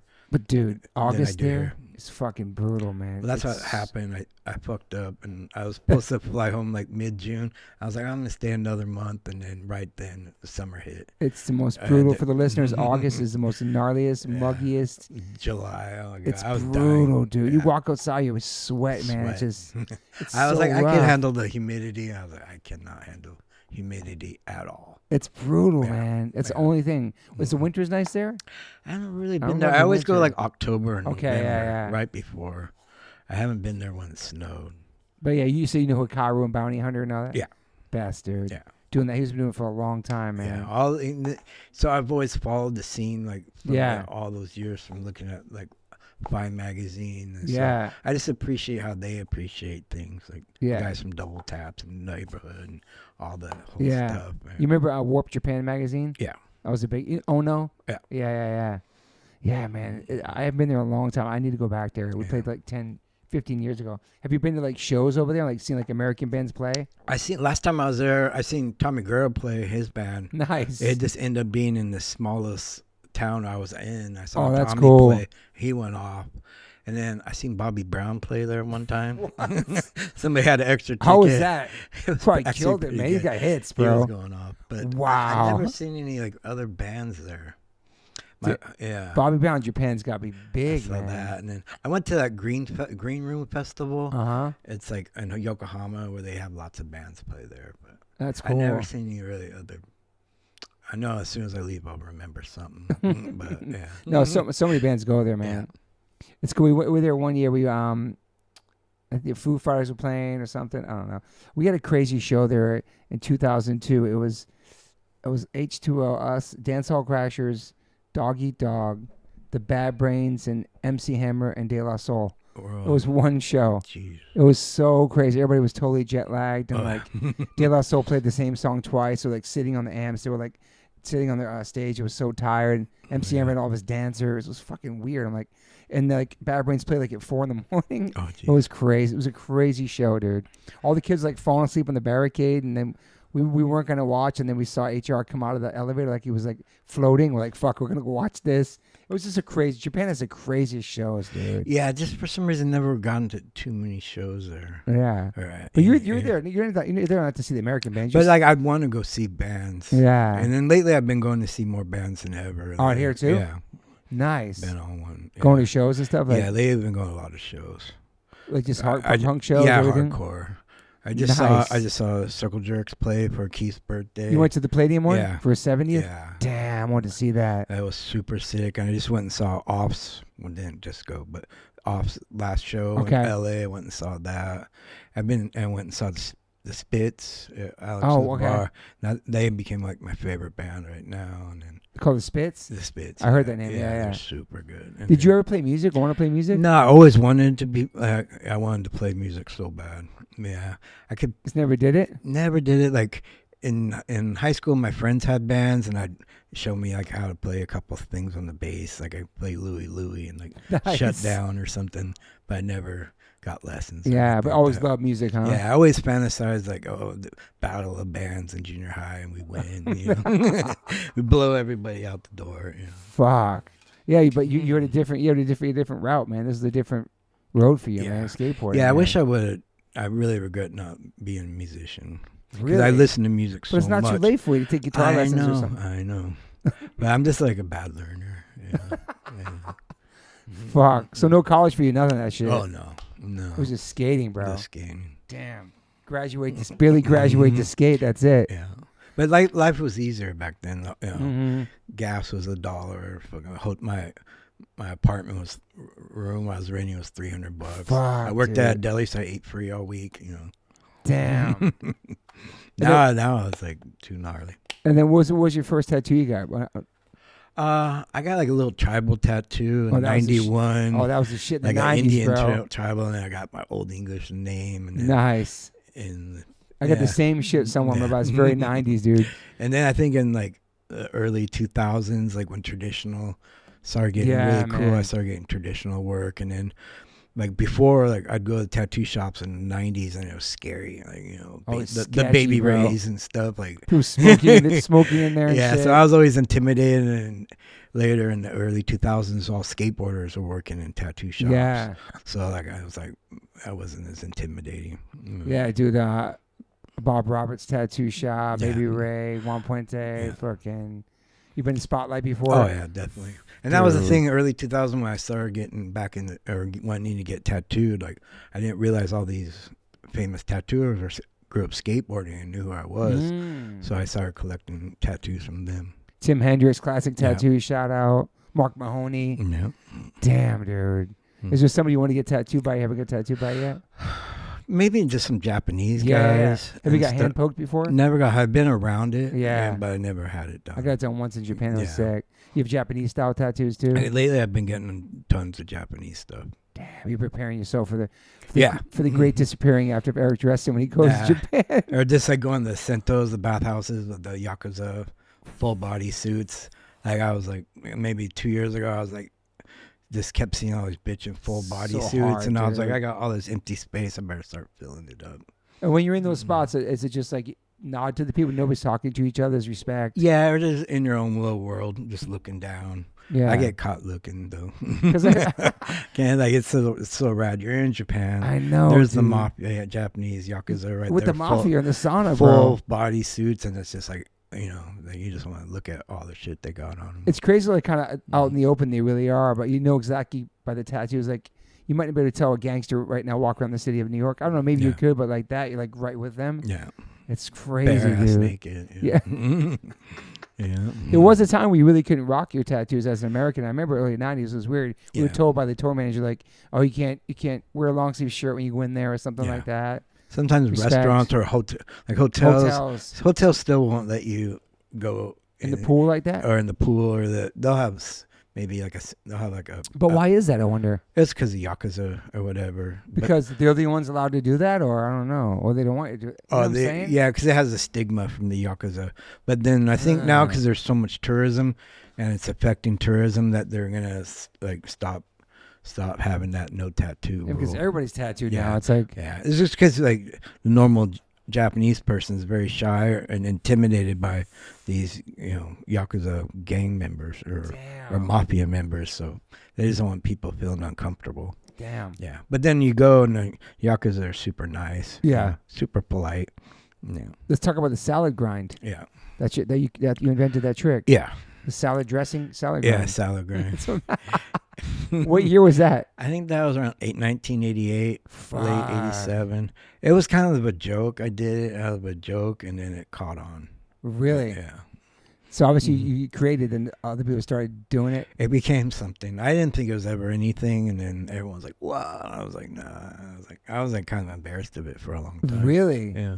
But other people started doing it, and it's Just still around. for some reason I thought it was kind of awkward and stuff because before like we were doing it backside on mini ramps, Yeah. like little backside tweak grinds, and then we were all learning that, and I was like, "Man, what if I tried it front side?" And then I waited and I did it, and that was it. And that was it. Yeah.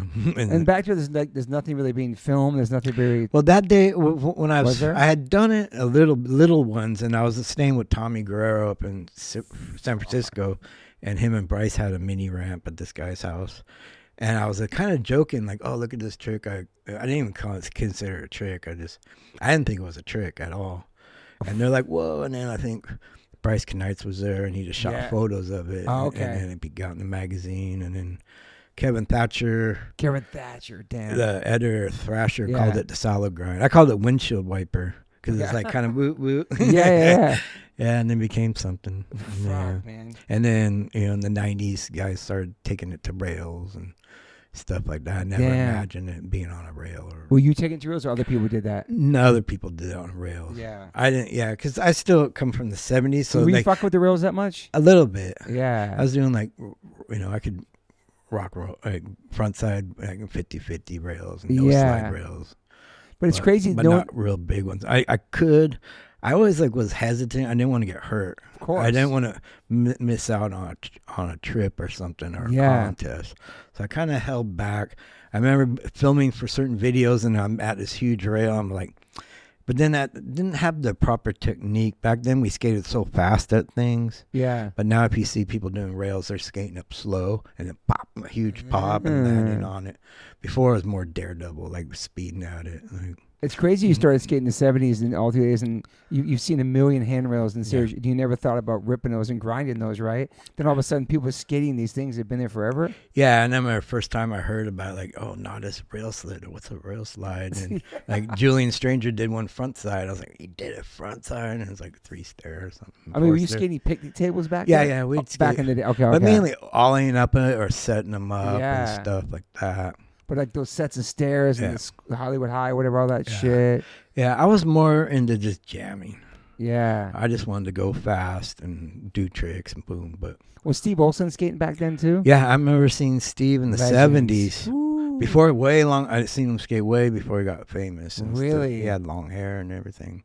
Damn. His son's a ripper too, right? Yeah, Alex is super good. Fuck. But yeah, I still see Olson skates I pools. Saw him at this one contest near Disneyland. There was the Anaheim Concrete Wave in '77. I think he was riding for Powerflex back then. But then eventually I saw he'd always come to Marina. And I remember him showing up, being punk, for the first time. I remember all that. Fuck. What about Dwayne Peters? I knew Dwayne when he had long hair, rode for Hobie. Bro, another incredible skateboarder. And I remember the day he showed up at Marina with a flat top, old man pants, old man shoes. I was like, "What are you doing?" He's like, "Oh, I'm in punk rock." And he was OG punk on the skate team. Probably. That was cool. It was they had the big contest at Marina Skate Park called the Dogbowl Pro. Yeah, and that was right when Olson turned pro. Olson turned punk, and then I think and Dwayne maybe and all them. So the whole time for the whole week, I think Olson was playing music over the all kinds of punk shit over the speakers there. So he's playing the Buzzcocks and Blondie and all that. So that was one of the first times I heard punk rock. Holy shit, that's amazing, man. But we all had long hair. Everyone had been listening to Ted Nugent and all that up to then, Led Zeppelin. Was Dwayne, is he part of Dogtown back then? No? He actually wrote for Dogtown in the 70s for a little bit. I think he got one ad. And then he was in his own lane, man. I think he wrote for Hobie, then he wrote for Dogtown real quick, and then went to Santa Cruz, and that's when he blew up. And he was one of the first ones with the full pipe, maybe? Is that? I think he did try the first loop. They made a crazy roll. Then he was just so aggressive and so gnarly, and just. And he was super nice. When I was a little kid, I'd see him. I'd see all these dudes on the weekends at Marina Skate Park, so I'd spend the whole weekend there, and I'd hang out all day with Dwayne or all these dudes. And crazy, man. What a fucking skateboarding life you have, man. It's fucking crazy. Yeah. And your newest sport is the one he's talked about, the mask, right? Right now I have a Hanya mask out with Santa Cruz. And what do you think? What made you not want to quit and still do what you do? I know it's your love and your passion, but you never gave up on it, man. A little bit here and there, but just. I should have been just more discouraged in the past, but I just thought if I kept working at it, eventually it'll catch on. Yeah.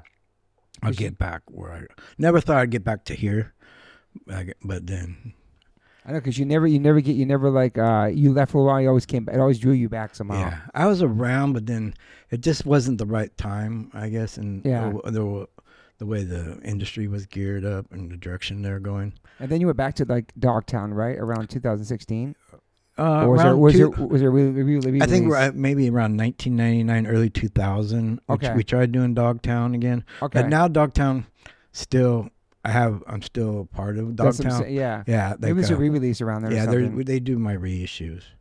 Then So right now I'm pretty much ride for Dogtown and Santa Cruz. Damn. Because they do my reissues. I hang out with Jim Muir. That's cool. One of my dearest favorite guys in the whole world. Fucking legend, man. Yeah, Muir's the best. And then you got in the Skateboarding Hall of Fame 2017. Yeah. And that's a pretty big moment. It was crazy. It was gnarly because the people I got inducted that night were like Russ Howell, the famous freestyle guy. Yep. So he was one of my first heroes in skateboarding, and Greg Weaver. Yeah. One of my first two heroes, and there I am, a surreal moment. On stage getting Skateboard Hall of Fame, just being this little latchkey kid. to get in, because that was my dream. I just wanted to be a part of the skateboarding, pro skateboarding. And you fucking did it. Yeah, I did it. And where's that award ceremony at? It was in Anaheim, kind of near the Honda Center, or some other little building that's on that property. That's a big deal, man. It was a big deal. Yeah. Like it was weird, because not weird, but it was like surreal, Yeah. Because I don't know, I was just never did good in school. Wasn't like talented sports guy or whatever, and I was just a latchkey kid that just daydreamed all day about being a pro skateboarder. But you did it. Yeah, I did it. Yeah, I achieved it. It's fucking crazy, man. See, that's a big moment in Hall of Fame. You get like a trophy or something, I think. I got I got a little trophy. It's like the biggest award you got throughout your whole career. It's got to be, dude. That's well, huge. Yeah, being in the Hall of Fame, and then like my trophies for contests. Yeah. But also your boards and everything, your legacy, and I watched that Santa Cruz thing. It was like the True Grit one. Yeah, that was cool. That was like 2024, I think. And then you did a collab too with like there's a Fabric. What's that guy's name? Fabric is like the little. Kojima? Yeah, it's my friend's shop in Yokohama. Yeah. It's like the biggest little skate shop, and there's this one of my dear friends. He helped design the board, I think, right like that or something. I do graphic for the shop. Okay, yeah. Yeah, because when I first started going over there, my tattooing career started taking off there, and people were commissioning me for different brands to do stuff. That's cool. And then I think he commissioned me to do a logo for his company or his shop, and then we just became best friends. And now every once in a while I throw him a graphic. That's awesome, man. Is Alva still skating too now? Alva's the best. I heard it's like almost like 60s or something. It's almost 70. In his mid 60s right now. He'll run circles around anybody. Fuck. Yeah, he's still got dreads. Ripping. He rips pools, rips banks. Amazing, man. man. And he's in really good shape. It's awesome. He skates all the time. So he surfs too, right? And he's surfing, yeah. He's still in the area, still stays in the same area, probably. Yeah, I think he lives on the hillside up here. Yeah, he had a store on Fairfax for a while, Alva store down the street. But Alva rips, and he's one of my all-time favorites. Yeah, from that crew back, he's like one of the last ones, kind of, right? That there's still some of the original Z-Boys, Dogtown dudes. Yeah, but I think there was I forgot, Asian guy, long hair. Shogo Kubo. Yes, I always see him in all the videos, ripping, dude. Yeah, like he was. I got to get to know him and see him skate a lot. And that's like kind of what my style now is based off of Shogo. Really? And like these sessions I'd see at the Marina Skate Park, I'd see like on the weekends like all my favorite skaters, and then I just studied and just applied it to my skating. So now like I'm not as trick oriented, I'm more grind and fast and smooth and like line oriented, like this, like how I saw in the 70s. You love frontside grinds? The frontside's always a go-to, and then carb grinds. Yeah, I like going fast. You do Smith grinds still? Yeah, baby ones. Love that shit, dude. Baby Smith. Can you do rock and roll, frontside rock and roll? Not anymore. That was a hard one, bro. It's such a hard one to do. I was terrified of that trick for years. It's just and the way it's so cool. It's like the most stylish looking. And then people do it on like high ass stuff. Tony Hawk does it on his ramp right now. Yeah. It's fucking. It's so. What about did you ever do Madonnas back in the day? Oh yeah, I could do. I could do a lot of airs back in like the late 80s, out on you now, 90s, and I was like trying to be a vert pro, but it was just too hard. You do method airs, probably Japan airs, little ones, kickouts, fucking. How about a rocket air? No. Yeah, I used to do rocket airs. I'd like goof around, ollie the rocket air on like little mini ramp extensions. Oh yeah, jump ramps are good too. Yeah, like now, like I'd be at the skate park giving people advice. And I used to be able to do that. Backside boneless. Oh yeah, best dude. Front side boneless, jumping over the. You used to go over the gaps. Yeah. Fuck, bro. But getting older, you lose everything. Now I'm stuck to tail drops and frontside grinds, backside. How do you think Tony still does what he does? He's like not even human, dude. It's not. If you see him, like every time he's around, I stop. I just watch him. Yeah. Even just this backside kick turn on a hip in a pool is like the most beautiful thing you ever see in your life. Yeah. Like literally, it is. It's hard. It's not. I'm trying to like I grew up imitating his style. And that's how I got good at skateboarding. So I'm like, I'm going to do that again. I was like, trying to do Alva backside kick turn. I was like, I can't, this shit's hard. Maybe because he never stopped. Like he stayed consistent. Yeah. He never stopped trying to push more and more. And right? I don't know. He still does errors and stuff, He and says rolls there's in 900 a couple of years ago. Yeah. He's got. I'm saying like he's something special about him. Like I don't know. He still got it, and it's just every time he steps on the board, I stop. I was like, watch. Just to watch, man. Yeah. Like still doing this. He's probably doing the same tricks he used to do. You know. Yeah, he just has this smooth speed and style, and it's just like flawless, man. And it just sparked something in me that what sparked when I was a little ass kid. You know, so he was one of your heroes growing up for sure. Definitely my main hero. Yeah. Even though he was like not in the rival crew, but you were part of the Dogtown. He was part of that, but still, he was still like. Well, before all that, yeah. Right when the first skateboarder magazines came out in the 70s. Yeah. So him and it was most of the dudes in the magazine were gymnasts or like skiers. True. You know, the slalom guy. Guy grew up at first. It was freestyle and slalom and downhill. Yeah. And then with later on in the skateboarder magazine, they started being banks and backyard pools and all that, and that's what I was like, oh, I want to be like that. And then there are more street kids. Jump ramps. Yeah. I still love launch ramps, dude.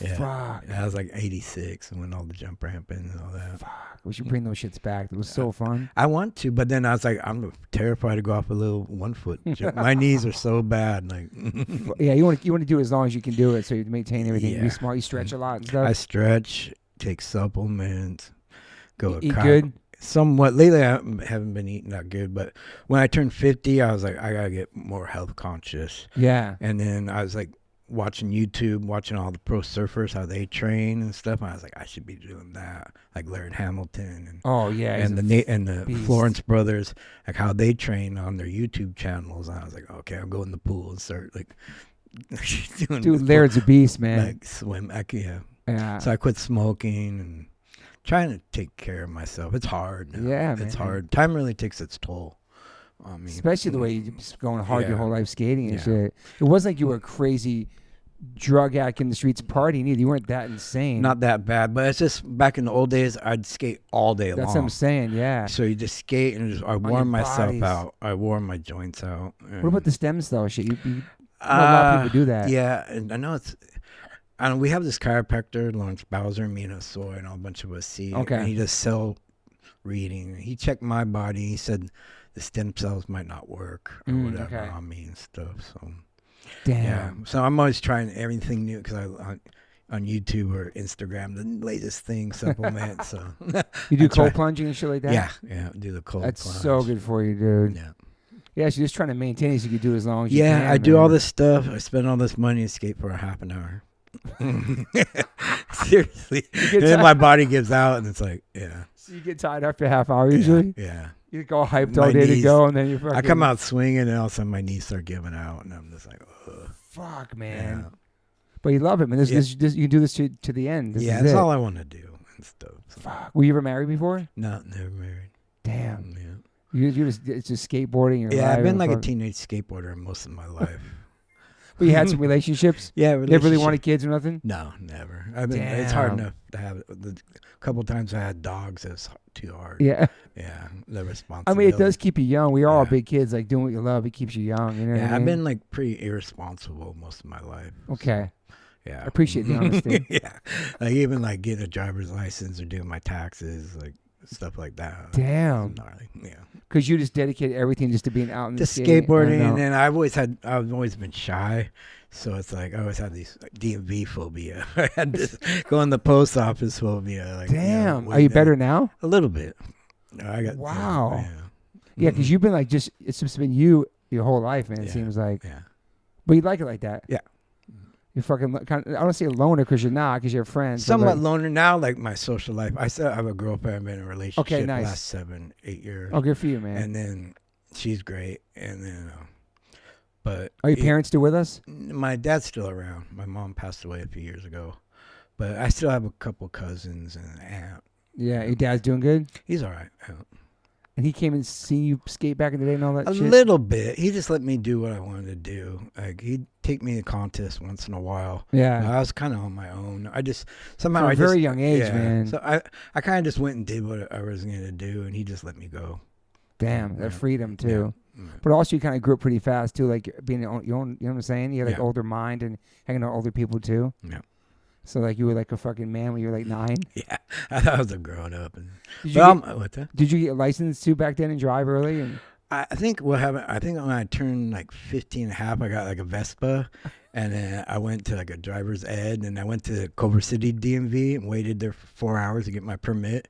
And after that, I was like, I'm never coming back here again the rest of my life. So I think I drove like 3 years when I expired, like, what's it? Fuck. What's that called? The permit? Yeah. And I had to get a driver's license. Damn, so you rocked a Vespa back then. Yeah, Damn. yeah.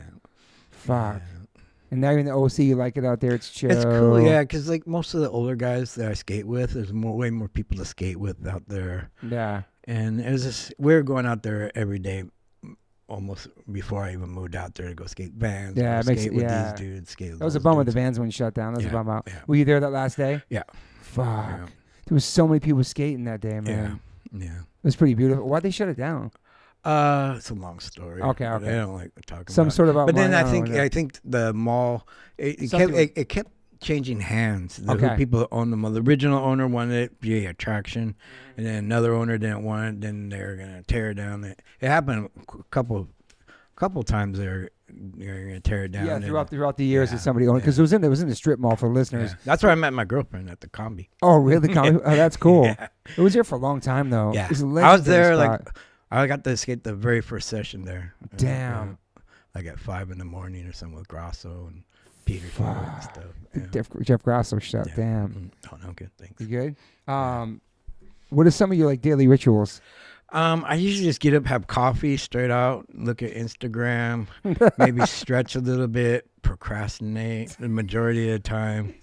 Yeah, I procrastinate. And then usually go skateboarding in the evenings. In the evenings? You like the evenings? I'm a morning and evening kind of guy. Damn. More evening guy. So you stay up late at night? Yeah, I stay up all night. Really? Yeah. You're not a good sleeper? Not a good sleeper at all. And what time do you usually wake up? Usually like kind of early, like 7:30, 8. Okay, but you're up to like what, 3 or 4? Yeah. Damn, you always been a night owl like that? Yeah. Holy shit. Yeah. Just your mind can't stop doing shit? I can't shut off my mind at all. Can't get comfortable. And then also, I think maybe when I was younger, I'd run myself into exhaustion. Yeah. But now that I'm older, I can't do that. So, yeah. So it's hard for you to like wind down, whatever, yeah. You ever try meditation? A little bit. Yeah. I know I need to do that, but then it's just like I don't do it. Procrastinate about it. Procrastinate. That's my best thing I can do. It's your best thing is procrastination? Yeah. Are you an optimist or pessimist? I'm not sure. Okay. Probably a pessimist. Yeah? Yeah. So you're not really a positive person?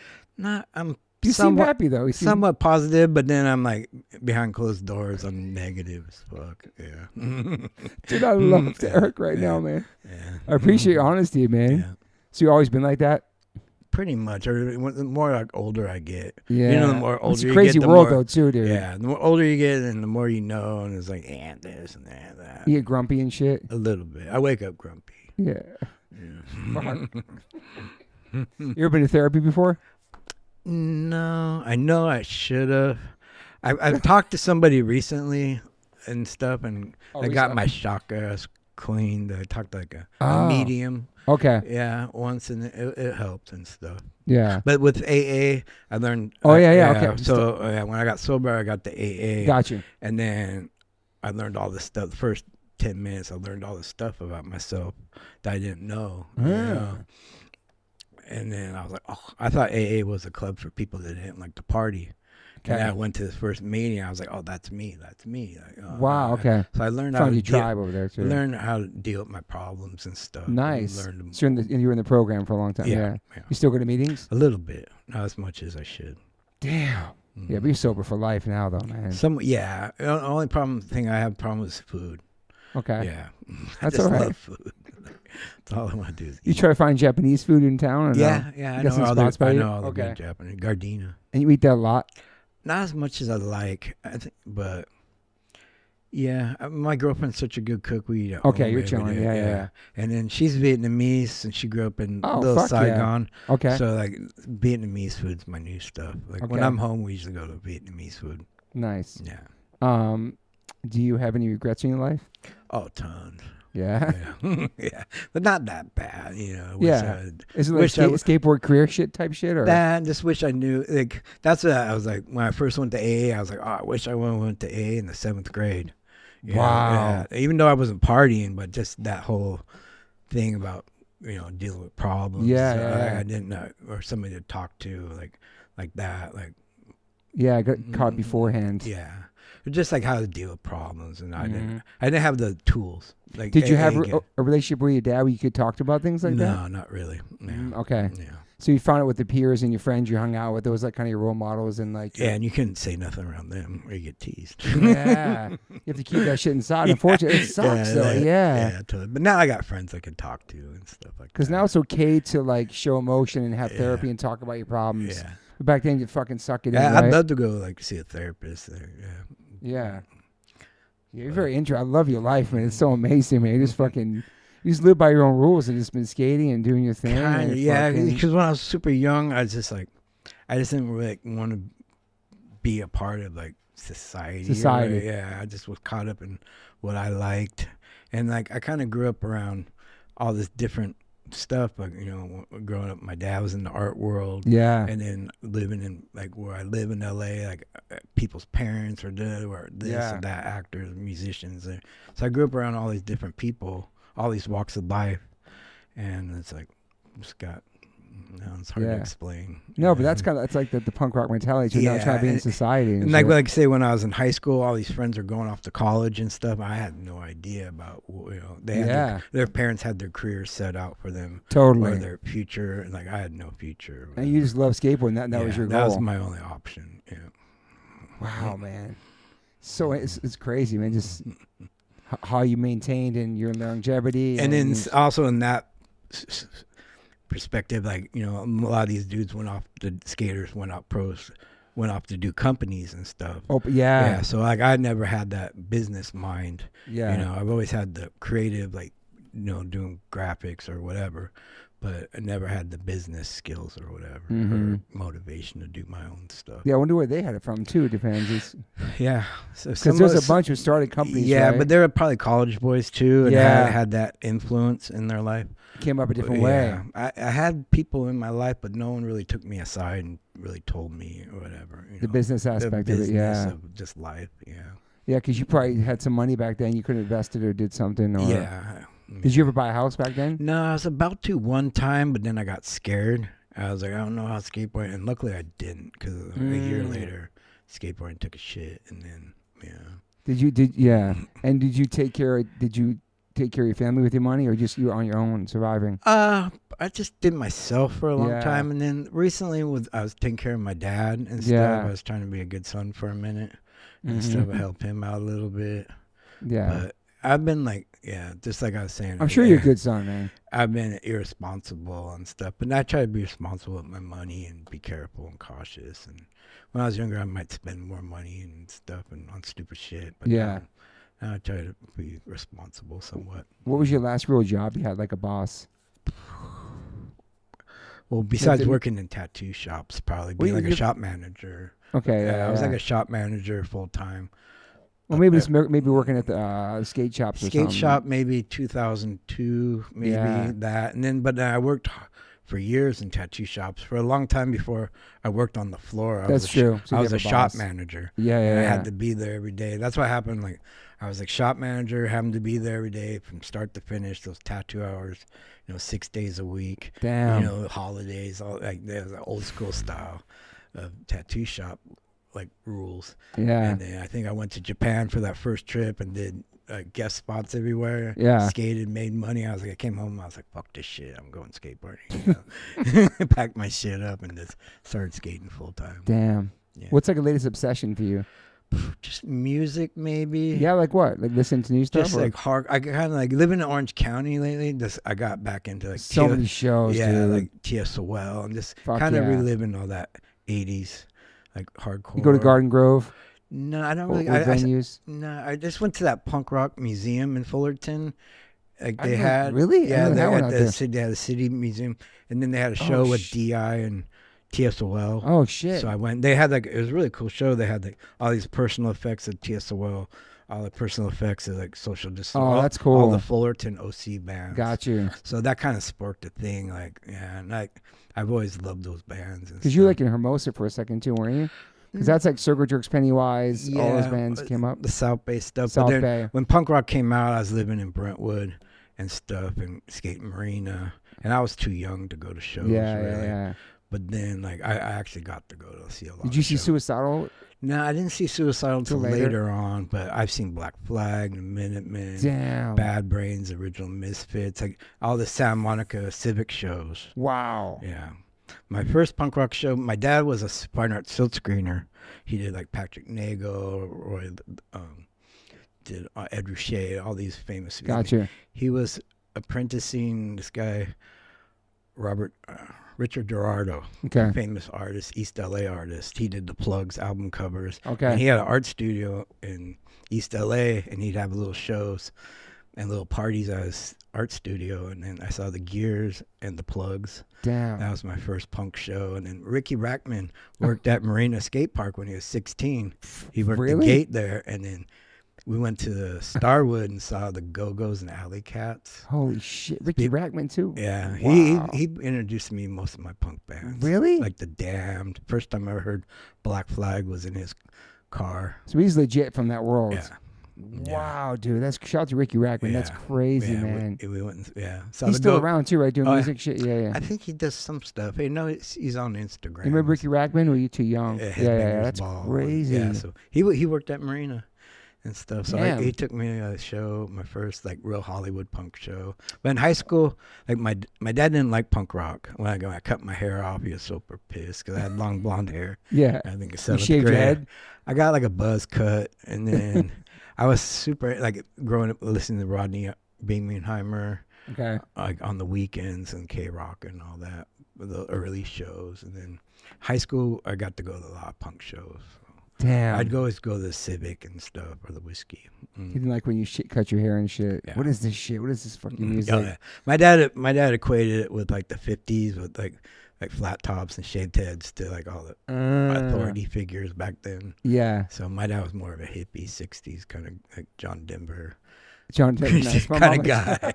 Yeah. Did you see Black Flag with Rollins or Keith Morris? With Rollins. Damn. Yeah, I saw him at the Federal Building here. Oh shit! Show, yeah, that's sick. Yeah. You saw Minor Threat when they came through, or no? No, but then I knew they were in town, but it was like they were too far away, and my dad wouldn't take me there. Damn. Yeah. That's fucking amazing, man. Holy shit! Yeah. Did you see like every like a big rock arena show back then? You said you were into Ted Nugent before that? Oh yeah, no, I never got to see Ted Nugent. I just go to like random things people would take me to, and stuff. That's cool, man. I think my first concert was the Beach Boys. My grandma took me in Las Vegas to see the Beach Boys. In Vegas? That's awesome. I think I was the last kid. Dude, we just played with the Beach Boys a couple weeks ago at Riot Fest. I didn't get to see them. It was crazy. My dad was a big Beach Boys fan. Man. Damn, man. Yeah. Fucking Dressen, dude. What a life, man. Look at more of my notes in here. Yeah, we covered a lot of things today, man. Are you like a TV binge watcher? You watch a bunch of I'm a YouTube binger. Yeah, especially during like COVID. Oh yeah. And I moved in with my girlfriend. She got a big screen TV with YouTube on it, and so I got super into like sumo wrestling, watching YouTube. I learned everything about that, and just like watched a lot of Japanese travel shows. Okay. And then now I've been watching a lot of like Italian, like New York Mafia podcasts. Okay. Yeah. You talk Sopranos? You watch that one too? Yeah. Yeah. But then all the podcasts they have out now with all the OGs. Yeah. So I've been watching that and the history of the New York Mafia, the Japanese Yakuza. I'll go into like certain things. That's cool. Have you seen live sumo wrestling yet in Japan? No. That'd be sick I've been to like the arena outside of it. And then I had some opportunities, or actually, this last trip, I had a couple opportunities for my one friends of one of the top dudes that was just about to retire. And I was at his restaurant. I was like, oh, he's retiring. And he's like, oh, you want to go to his hair snipping ceremony? Yeah, where when they retire, they have a hair snipping. Really? So I got invited. Yeah, so it's a big deal to get invited. I got invited to that, but my back was hurting, and it was Osaka, and I was in Tokyo. There's no way to go. But for my birthday, my friends took me to Shiniro Fuji's, the greatest sumo wrestlers ever, family restaurant. Okay. Yeah, so I got to go there and meet the family and stuff. And So when they retired, they cut that thing off the back? the top knot. Holy shit. Yeah, so everybody that's like influential in their life will come up and take a little snip with these gold snippers in the ring. Yeah, so I've learned like everything because like at first I was watching sumo, I didn't get it, so I watched all these shows about it all the way through COVID till like where I knew everything. So you know a lot about all Japanese culture, pretty much. Yeah, just like everyday stuff, like why they do this or why they do that or shit like that. Is there a high suicide rate too? I think so. Is that with the pressure from work? I think so. I always heard about that. For like the shame, like there's a lot of shame there. Okay. And I don't know if it's as bad now as it used to be, but I remember in the 90s, people would get shamed about little things, and this, like you don't want to be that guy, and then that's crazy. Yeah. So we should a lot of respect over there too, and pride and work ethic, being polite and having manners. That's why when I go there, everyone's got manners. Here everyone's no one has manners. No one's polite. Like I'm always like saying thank you to everybody and like nodding to them. Like, you do that all the time. Yeah. I love that, man. Yeah. We first went there, we played the first song, and the crowd went crazy, and then as soon as the song stopped, everybody was totally quiet because they want to let you speak. They're so respectful that they're dead quiet, and then they go crazy and they're quiet again. Yeah, they're funny. It's wild, man. I wonder if it's got more Americanized now. Probably it's been for many years, I'm sure. Now it's like the over tourism. Like when I was going there 10, 15 years ago, no one cared about it really. And then I think during COVID, all these influencers were doing YouTube shows, blew it up. I think you're right too. And then how cheap it was, because for years it was everyone, Japan's so expensive. Yeah. Oh, it's so expensive there, and I went there and it wasn't that expensive. It just maybe Tokyo, if you're staying like in Shibuya or whatever, it might be expensive. Yeah. Not that expensive, but. No, it's such a magical place. Yeah. So the yen's so low now, and then became the hot spot. It's like, it's over. But I'll stay in Tokyo a little bit. But then I mainly stay outside of it, like the tourist zones and stuff. Yeah. I need to get back there, man. Just not in August. I'm not going back. Yeah, no, that humidity hit me. It ruined me. I couldn't wait to go home. Like usually I'm crying at the airport. I'm like, get me home. Usually you bummed to go home? Yeah. Well, wow. Yeah. It's like an emotional experience for you. Love it. That I do more there. This just seems like here there's not much to do. It's like I was saying, it's all traffic and strip malls. Like, where are you gonna go? It's like been there, done that. There, it's like people are outside. Let's go here. Let's do that. I wonder how much property is there to buy? Like it's cheap. Yeah, property you can get to stuff. buy like an apartment or condo or something. Yeah, you can probably in the countryside get stuff for next to nothing. Damn. Because I don't think like real estate really outside of downtown Tokyo doesn't really fluctuate. It stays. And then now a lot of people are dying off, and they'll leave their old houses to their family, and they don't want nothing to do with it because it's going to cost so much to redo it. Yeah. Or pay taxes on it. So there's a lot of red tape there, or a lot of paperwork for things. So a lot of stuff's abandoned there. Yeah, interesting. Yeah, it was up to me. Probably move to the countryside. That'd be nice. Yeah. Like a train away from going to a city or whatever. Or just, live around a couple of old ladies. That's it. Yeah. I love that you love old people. Especially there. They remind me of my grandparents. Yeah. Because my grandparents, they'd have their friends over for cocktails and play cards, or they're in the bowling, It's just simple life. Bowling chill. league. And there, you see old people on the streets all day. Here you don't see old people. That's a good point, they put all the old people in the old folks home. And when I was younger here, in Santa Monica, you see old ladies all day, but you don't see old people, And That's I just a really think good point, actually. Yeah, there you see old people like Oba-chan, like the little old ladies, and they're all sweet and they all know each other and they're all super good cooks. Yeah, so we go to Oba-chan little lunch places or dinner places, and that lady's probably owned that place for 60 years and got it from her mom. And the food's just so good. It's like going to grandma's house. Yeah. It's crazy you say, because when I go to New York, if I see an old lady with she's hunched over walking through the cold, you notice that, an old person through Manhattan. Yeah. But you're right, in Japan, you see them all the time walking around. Because they walk around, there's way more old people. And they walk a lot and exercise. Everybody's in good shape. Everybody's healthy. And they all know each other. And there's still a tight community there. But it's like seems like people are so healthy in Japan too. The way they eat, the portions, everything they eat. Yeah. Even though they smoke a lot too, it's not as much like smoking. Like, not anymore. No, Okay, when I it's been a first long started time. going there, it was insane. Crazy, dude. Yeah, it was like too much. But now no one smokes there. You get chewed out for smoking. On Really? The street. Yeah. Yeah, even if you're out in the middle of nowhere, someone will tell you no smoking here. Like, they're strict as fuck about that shit. I love that. Yeah. All right, so you're gonna be there someday. This is gonna be the next chapter of your life. Yeah, hopefully. Yeah. Like a peaceful place for you, and yeah, it's just skating and living and I just want to. I do like old people stuff. I do like Oji-chan. I just try to live a life of like a proper Oji-chan. that'll be you someday. Yeah, You could be the old person walking around there with your lady. Yeah. Just fucking, Well, thank you, man, for being here, man. Oh no, thank you so much, man. This is awesome. to I've get been to know super you. excited when you hit me up. I was like, wow, coming. When you first hit me up, I was like, I'm coming home. I was in Japan. I was like, I'm coming home. But then it's like, No, dude, this is fucking great. Just to hear your story and your grind, no pun intended, and your hustle and your longevity and you respect people happy. You I know you hate being praised, but you're a living legend, and you dreamt of something at a very young age, and you're still doing it. You're almost 60, bro. It's incredible, man. Mm-hmm. You lived the life you envisioned. Yeah. Do you know what I mean? Yeah. And whether you want to think you're positive or not, having a positive mental attitude is like what the mind can achieve and conceive. Oh, yeah. What the mind can't believe and achieve. When the mind can't conceive and believe, it can achieve. And that's what you did. Yeah. You made that shit happen, though. Yeah. I'm like a big believer in visualizing things. Yeah. Just visualize it, and hopefully it'll come true. And it's worked for you a bunch, right? Yeah. So you will be in Japan then? Hopefully. You will be an old person in Japan? Yeah.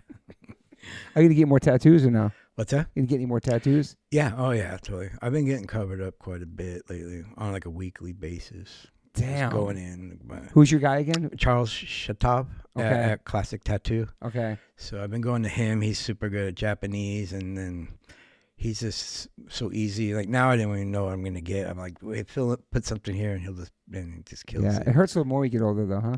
Yeah, and that's been kind of like my therapy too. It's like he's sitting like through that. Like I've been getting my inner thighs, my back of my thighs, behind my knee, my kneecaps, my feet, ditches. my stomach. I've been getting all these stuff. Gnarly spots. Yeah, because like I was like in Japan at the bathhouse seeing all these full body guys, and I'm looking down. I got all this empty space. I was like, I want to fill everything out. So I went on a mission. The back of the knees suck, man. Yeah, you know. And inside your thighs, fucking. So you want to get fully covered? Somewhat. Yeah. Somewhat. I got every tattoo scenario, traditional American and Japanese on me now. So I don't know what to get. To do next, yeah. Yeah, it's fun. Fuck. Would you ever tattoo like your head or anything? Or? I think about it, but then I don't know. I think about it because I got so obsessed. I'm getting this. I'm getting that. But maybe. It just comes in waves, like getting tattooed. Yeah. Like forget about it. Like, oh fuck, I want when they start getting more and more. Yeah. Damn. All right, Mr. Dressen. Thank you so much. This was amazing, man. Thank you for being here. Thank you so much. Thanks for your journey. People can find you on social media. You check your DMs and talk to people. Oh yeah, totally. You comment back to people and stuff like that. Yeah, totally. Damn. So you're on this shit a lot. Yeah, too much. I've been trying to take a little break from it, but it's like I don't know. It's weird. Before, like we'd travel. Yeah. And then you meet somebody but never see him again. But now with social media, you go meet somebody. I know. Now you got a new best friend. Are you scrolling a lot and looking at shit? And kind of, you know. Yeah. It's hard. You watch the news? You pay attention to the news? No, I don't watch the news at all. Nice. Yeah. That's a good thing, man. Yeah. I try not to too. Yeah, it's hard. Yeah. Because the world's crazy, man. Yeah, it's too crazy. Fuck. Yeah. All right, Mr. Dressen. All right. Thank you so much. Thank you for being here. Thanks for listening, everybody. And thanks for everything you put out into the world, brother. Thank you so much. That was awesome. Peace. I always ask my guests if they have any regrets. I personally don't have any regrets. Even when it comes to my tattoos, I have the silliest tattoos. Even my ET on my leg, it's still a childhood memory for me, and I love it. I've had tattoos on top of tattoos strictly because I wanted more tattoos. I started getting tattoos when I was 18. I'm 52 now, and I can't stop. I've had laser treatment before on something on my arm. It's 4 tattoos on top of each other. And that experience at that place was pretty fast. It was pretty cold. It was in and out, swiped the credit card. Don't really tell me much. Didn't give me much details or anything was going to happen. So I never went back. So as of most recently, I'm so lucky enough to have had 2 sessions at Removery Tattoo Removal. My tattoo on my arm looks like a big black blob is now super light. I've had 2 sessions. I have a long road ahead of me. None of this stuff happens overnight. You cannot take a tattoo up in one sitting. You have to be patient. and it's painful. They ice you up. It's super fast. To me, it felt like a bunch of rubber bands. But what's more painful than that is looking at something on your body that you think you're stuck with for the rest of your life. That sucks. But now for me, I'm really happy I started this journey. I'm slowly going to get this tattoo removed. I never thought in a million years I have any kind of real estate on my arm. I don't even know what I want, but it's exciting. I'm so honored to announce that One Life, One Chance podcast is now with Removery. Call 866-934-4570 or go to removery.com. Use TobyH20 and get $100 off your first session. One of the most experienced tattoo removal companies in the world. Removery has 155 locations and 1.8 million treatments. US, Canada, and Australia. State-of-the-art peak-away laser technology, cryo-technology to reduce any discomfort. This is so exciting for me because all I do in these podcasts is talk about tattoos. From day one, if you're listening to this podcast, talk about tattoos, talk about getting removed, talk about getting covered up. So this is such a perfect fit for me. Definitely check out One Life, One Chance podcast, episode 281. I have Carmen Brody, Mike McTurnan, and Dustin Ortle from Removery. And this is over a 2-hour conversation. People had submitted questions. It's an incredible conversation breaking down the do's, the don'ts, the fears, process, the results, everything you could imagine about getting a tattoo removed. It's all in this podcast. It's an incredible episode. I appreciate them all coming out for it. So check that out if you want to learn more about Removery and what it's like to get a tattoo removed. Once again, go to removery.com or call 866-934-4570. Use my code TobyH20 and get $100 off. These guys are located everywhere. Try it out. I have a lot of friends who are sober, a lot of friends who are straight edge, a lot of my friends are going through it. I know struggling with substance abuse and alcoholism can be really, really hard, especially knowing who to turn to. It can be really, really daunting. I'm here to say that a good friend of mine and his friend started this incredible treatment center called Refine Recovery. They gave me a phone number, 855-516-3332. You can text, you can call them. It's totally confidential. It's safe. There'll be somebody on the other line to help you out, a compassionate human being to talk to help you navigate the process, the insurance treatments. They accept most of private insurances. You can go refinerecovery.com, Refine Recovery Instagram. I know it's hard, but reach out to somebody, man. People care about you. People love you. People want you to be here for a long time. People love you in their lives. If you're going through it, make this phone call. It's totally private. I know people DM me all the time about going through it and going through sobriety and trying to get straight and trying to take care of themselves, and the struggle is totally real. And Refine Recovery is the definitely move. Reach out to them, 855-516-3332, or text them, 855-516-3332. You can call or text this number anytime, 855-516-3332. You know the drill. This number is here for you to call. As we get older, we start paying attention to what we put in our bodies. I personally have been listening to my body since I was 18 when I went vegan. I've always been focused on my health. It's super important, mental and physical health. But it's really important for people who are just starting to get more healthy and trying to step up their life. Doing your homework, reading the labels, researching and verifying everything that's quality. It's part of the game these days. That's why I started drinking AG1s. I'm so proud to have them as a sponsor of my podcast. AG1 is a foundational nutrition supplement that delivers daily nutrients and gut support and is backed by multiple research studies. You can trust what you're putting into your body. We're all so busy these days, so just throw a pack of AG1 in the morning into a cup of water and shake it up and drink it. I love the way it tastes. I do it every single morning. It's part of my routine. I bring the packets on tour. It's an incredible life changer for me. Many supplements only reference research from ingredients in their product, but I trust AG1 in my daily routine because it's constantly putting the formula to the test. It's backed by multiple research studies. And one of those research studies, AG1 was shown to have double the amount of healthy bacteria in the gut, which is super important because these help digestion in the immune system and immune health. And these bacteria are known to help with digestion as well, gas and bloating, which I freaking need. And it also promotes regular bowel movements, what I can attest to. In another research study, 97% participants felt more energy after 30 days, and 91% of the participants noticed that they needed less coffee after 60 days. I quit coffee like 5 months ago. I know I'm good on that. But AG1 is packed with a variety of nutrient-dense ingredients and is the perfect complement to my healthy diet. I drink it because I know it's going to work, and it gives me peace of mind covering all my nutrition bases for the day. In fact, I trust it so much, that's why I'm spreading the word about it. That's why it sponsors my podcast. Thanks to Angie Huberman for turning me on to AG1s, connecting me with them, and now they're part of my podcast. It's so easy and satisfying to start your day with AG1s. Try AG1 and get a free 1-year supply of the vitamin D3K2 and 5 free AG1 travel packs with your purchase at drinkag1.com/OLLC. That's drinkag1.com/OLLC. It's never been a better time to focus on your health and wellness and get back on track, man. Take control of your daily health. Health is wealth.